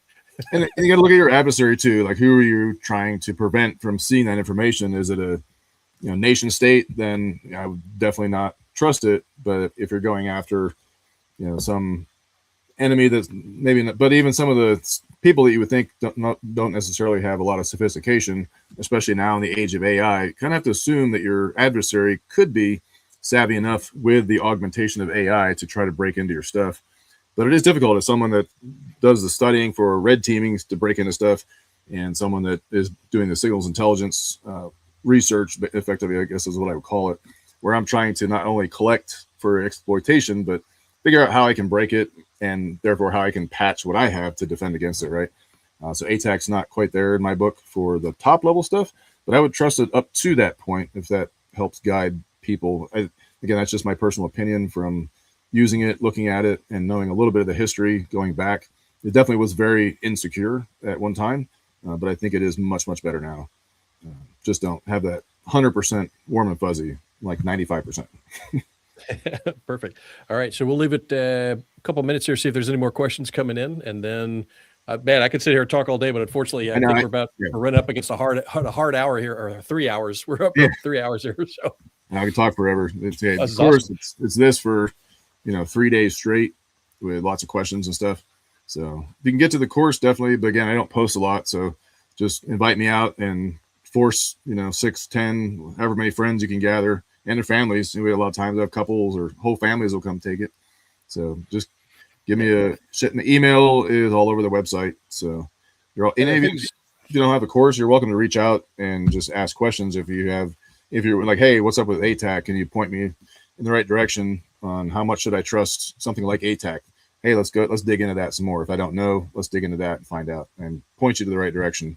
In some cases, I might know someone that knows better to answer questions better. But yeah, there's a lot of it's this world. It's hard to keep up. We think of like, oh, someone's an IT person or a computer guy. It doesn't really mean a whole lot these days because it's so specialized. There's not really anyone that can absorb and understand the full scope of what IT is today. So you have a lot of people that do. Matter of fact, one of the network assessments and hardening I was just doing for a lady, she worked in IT, like very tech savvy person, but had no concept of privacy, a little bit of security, but wasn't practicing it. There's a lot of people in the security world that don't practice privacy and security. They're using all the big tech junk. They're using the same password. They're not using 2FA. So even people that do this for a living are not shoring up their digital security. So yeah, it's hard to keep up with everything. But as far as the basics are the basics in almost any discipline, whether that's shooting, medicine, whatever that is, if you can master the basics, that's kind of what we cover. It's not just the basics. We go into a lot of advanced areas as well. But if you can at least be aware of the fundamentals, again, there's a lot of little short trail, easy things that we can do to lock down our devices and our networks to stay safe. So the other stuff, if you're interested in going deeper on any one thing, it's a huge time investment. It just takes forever to really stay up on all this stuff. So it's a challenge, but it's fun. It's a good one. Well, you're definitely doing a hell of a job staying on top of it. Like I said, I don't know when you sleep because you're always, doing something. We're getting messages at 2 a.m. and stuff like, hey, check this out. What the? That's awesome. It's super for the community, like the PI community, and outside the PI community as well. You're doing a great job. So we really do appreciate that. And again, I'm sorry, the things are shutting down now. It's already about 3 hours here. So the lower monitors just shut off. I'm sure folks are like, okay, we're done. It's getting dark. I'm like, it's just I don't own my setup anymore. I don't know. It just tells me what to do here. All right. And I do love the long, like the Joe Rogan type, the long, like Sean Ryan, it does like a 7-hour. I love that stuff. Oh, but man. I realize not everyone awesome. does. Yeah, but they've got like leather seats and, they have a budget. I just, like I said, I'm duct taping a Sony A6000 10-year-old camera up here. It's about it. So you saw the one in the cabin, right? I have my phone. I'm like, okay, this will be the separate. See I do this. Yeah, my awesome laptop webcam is not exactly all that great. But I used to be cool, not anymore. But anyway, but before we go out, we'll go out on a happy note. If you're able to, within classification, what was the funniest or the most memorable case that you had to work? What's the one that stands out in your mind since you've been a PI here in Washington State? Anything related to digital or just in general? Anything. Well, one of them, probably one of the more revealing ones. We do a lot of executive protection, and so a lot of high net worth individuals. So in this area, it's Microsoft, it's Amazon, even Facebook, and even some of the Google's. They got a big one down in, I think, Portland area. But I was driving around someone whose name rhymes with Reid Hoffman, but listening to conversations of people like that in the back of the car while I'm driving.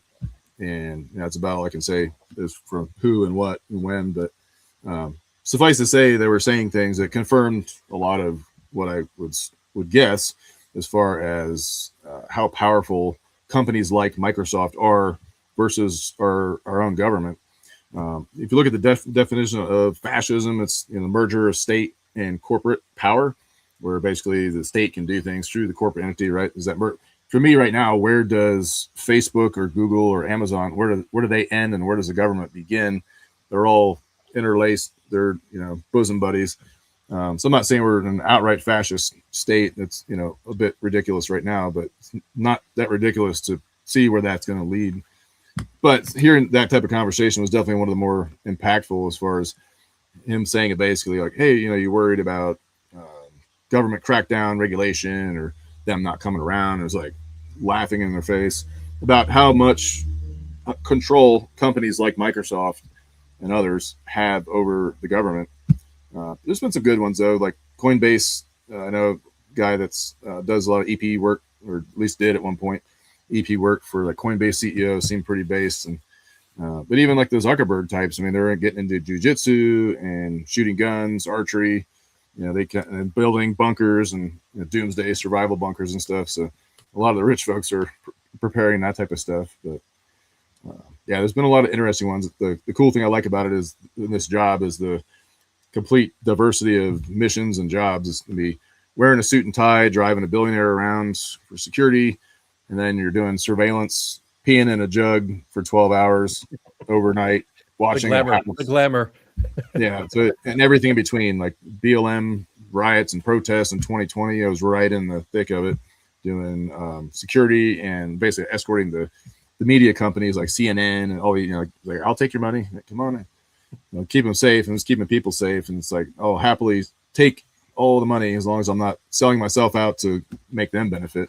I don't want to give them money. So it's kind of funny. We're a rail on some of these companies, and you end up either directly or indirectly working for them in the security realm. All these companies depend on people like us with our, tendencies and beliefs. So it's, the whole world underneath them can crumble pretty fast, despite all the power they have. Can build the most secure facility, but if you don't have people to staff it, then how secure are you? But no, that's seeing some of the big caliber people here that you get to kind of be a fly on the wall, so to speak, confirms a lot of the stuff. So maybe that wasn't a happy ending, but I was waiting for the punchline. That's just like a gut punch. If anything, it convinces us. It was a good transition. Yeah, so it was a good transition because those that are on this page, we got a lot of new folks here. But if you go back over the history of the oligarchs, part 1, you can actually see this is nothing new. There was a guy, Oliver Nelson Cromwell, who ran Cromwell and Sullivan law firm and literally created the nation of Panama to get profit for his clients, literally, and used the United States government to facilitate that, right? The United States government moved where it wanted to build a canal in Nicaragua, where it would be easy, down to Panama, which was a death trap. And literally by the skin of our teeth, we didn't have the casualties that the French had because we had a really good doctor in there. that figured out mosquitoes carry malaria and yellow fever. But literally, that was a lawyer. That was one guy with some powerful clients manipulating and shaping. And we're talking the time frame is 1903 to 1905, right? So that's kind of been baked in from the beginning. And then he had two people in his law firm named Allen Dulles and John Foster Dulles, right? Who became CIA later on, 40 years later, CIA director and State Department, Secretary of State. So, it's just the organizational structure dictates outcome. And sometimes it's not necessarily what they intend to do. It's that organizational structure that's just going to drive that outcome, no matter your best intentions. Right. So that's for people watching this, for the history of that, go back over, oligarchs part 1, part 2 is Rockefeller and that massive network. And 3 is kind of like some of the oligarch groups that actually benefit from war, right? They made money on it. Like I said, there's nothing new under the sun. You look at the whole country went to shit in 1913, the Federal Reserve. I have a picture of the, I didn't recognize it immediately. I got a gift from my wife a couple of years ago. There's a picture of like a building on fire. And I'm like, what is this? Oh, and so there's a guy that he paints pictures. He literally sits in front of the Federal Reserve and paints the buildings on fire and people are running away. I was like, so that's a picture that's over one of the pictures in my little chaos office desk area. So I love it. So the organizational structure. Yeah. And then now the thing is, okay, so the organizational structure is going to go through a massive change because of AI, right? AI is massively going to change the organizational structure as it has existed for, the last 500, 400 years, right? It's been roughly the same structure. There was a little bit of an increase when you had telegraphs, right? Telephones were just telegraphs, that speed of transmission, but now you have essentially, different thought process. Well, the bandwidth of logic and decision-making and capability to, intelligence, whatever it's artificial or human. Us as humans, we only have a finite amount of bandwidth. We have to sleep for 8 hours a day. So 16 hours is all you have. And in there, you have to eat and do other things and work. So how much bandwidth does a human being how much are they able to contribute in any given day, week, or year, versus now you have a force multiplier or something AI that has the power of millions of people potentially in the hands of one individual. What I would give a lot to just have like a day alone with whatever DARPA has for their AI, because I bet it's really freaking good. Next level, probably would terrify us to death if we learn what they were playing with. I would love to see that. So. Yeah. All right. Well, again, thank you very much for coming out. But definitely appreciate it. Everybody go over to Graphene Goat for you see his little website there, graphenegoat.com. If you can, if you can't go to his in-person course, if you can't, there's got the online course in there. He's got a Rumble channel, tons of this great stuff on there. He's got all the links right in there. Like I say, he's an evangelist for making you an independent person where you use technology as a tool. Technology doesn't use you as its tool. And that's the bottom line of what he's enabling you to become a free human being again, which is so important. Like I said, there's people making tons of money off it. You're not making any of the money off it. You're paying for them to get rich off of your data, right? So open the source code, trusted God, all others pay cash. There you go. All right. Well, thank you very much, Aaron. Now I will see you down in Florida, I guess, if we don't see you before that. You're going to Mount Baker, so you'll be in our neck of the woods up there for a little bit next week. Yeah. Get that protective tan. I'm trying to get a protective tan. It's not working, but before I go to Florida, I got to get that. So otherwise, I'll be a lobster. Casey white guy. Yeah. All right. We'll see you. Thanks again. All right. Out here. Thank you. All right. Bye. All right. So there's that. If you have any questions, feel free to put them here. We'll forward them to Aaron, or you can go ahead and go on his website. He's really good with communicating. Like I said, he wants to get that knowledge base out there. And if you have any questions on that, feel free here. Again, as always, if you have any questions or any topics you want us to cover, we'll go ahead and do this. This actually came from a couple of questions that people had earlier that sent me a private message. And I'm like, oh, I know a guy, right? It's a good thing about PI. I know a guy, and Aaron is that guy. As you can see, full of information on that. One thing I did want to say, now I was going to put a contest out there, but there's one thing I'll just give you the information on. Again, nothing new under the sun, the history of kind of electronic Trojan horses. There's a question earlier about the chips that are in your phones, pinging out independent of the software, right? The chip itself is doing that. If you remember up here at actually Washington State, it's history, it's public knowledge now, it's no longer classified. There was the USS Pueblo, and it was Sandpoint Naval Station just outside of Seattle. And if everybody remembers the Pueblo, that's the one that's still on display in North Korea, right? They'll still do tours of that. They captured an American ship. It's basically a surveillance ship, a radio ship. But what they did was on this one, they actually sailed it close to the danger zone where they couldn't be protected anymore. And the crew, according to, depending on which version of the reports you read, the crew didn't know, but the captain knew, or the executive officer knew and the captain didn't know. Who knows?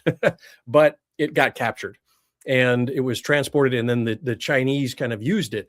But it was a Trojan horse. So within this, the 1960s versions of computers, the large vacuum tubes and some transistors, but that old system actually had a certain ping. So when it was hooked up to another system, land-based system that was used to evaluate it, it was then able to send out and monitor from that. So if you have a chance, go up, look up the case study of the USS Pueblo as an electronic Trojan horse. So it was a piece of equipment that just gets captured, but it's designed then in its hardware to be able to go into systems and then move that information back. And it was very successful, according to one author. It's not an official report, but it's an author who read the official reports that are declassified and looked at it.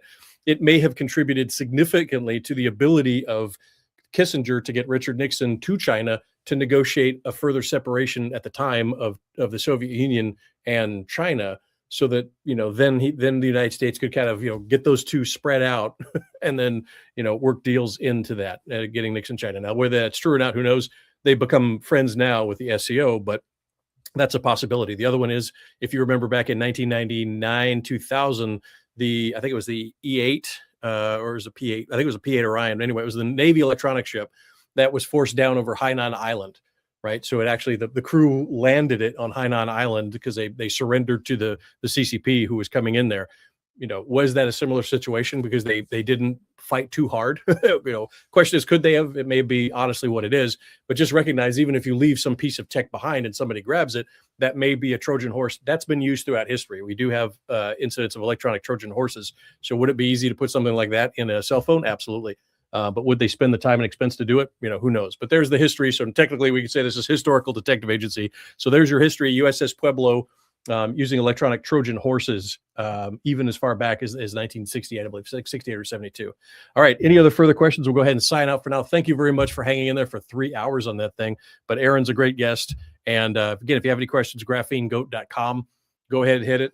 Really good for getting the tech out there, both the security, the safety, and being able to get your privacy back. All right. Thank you very much. Have a good night. Be safe.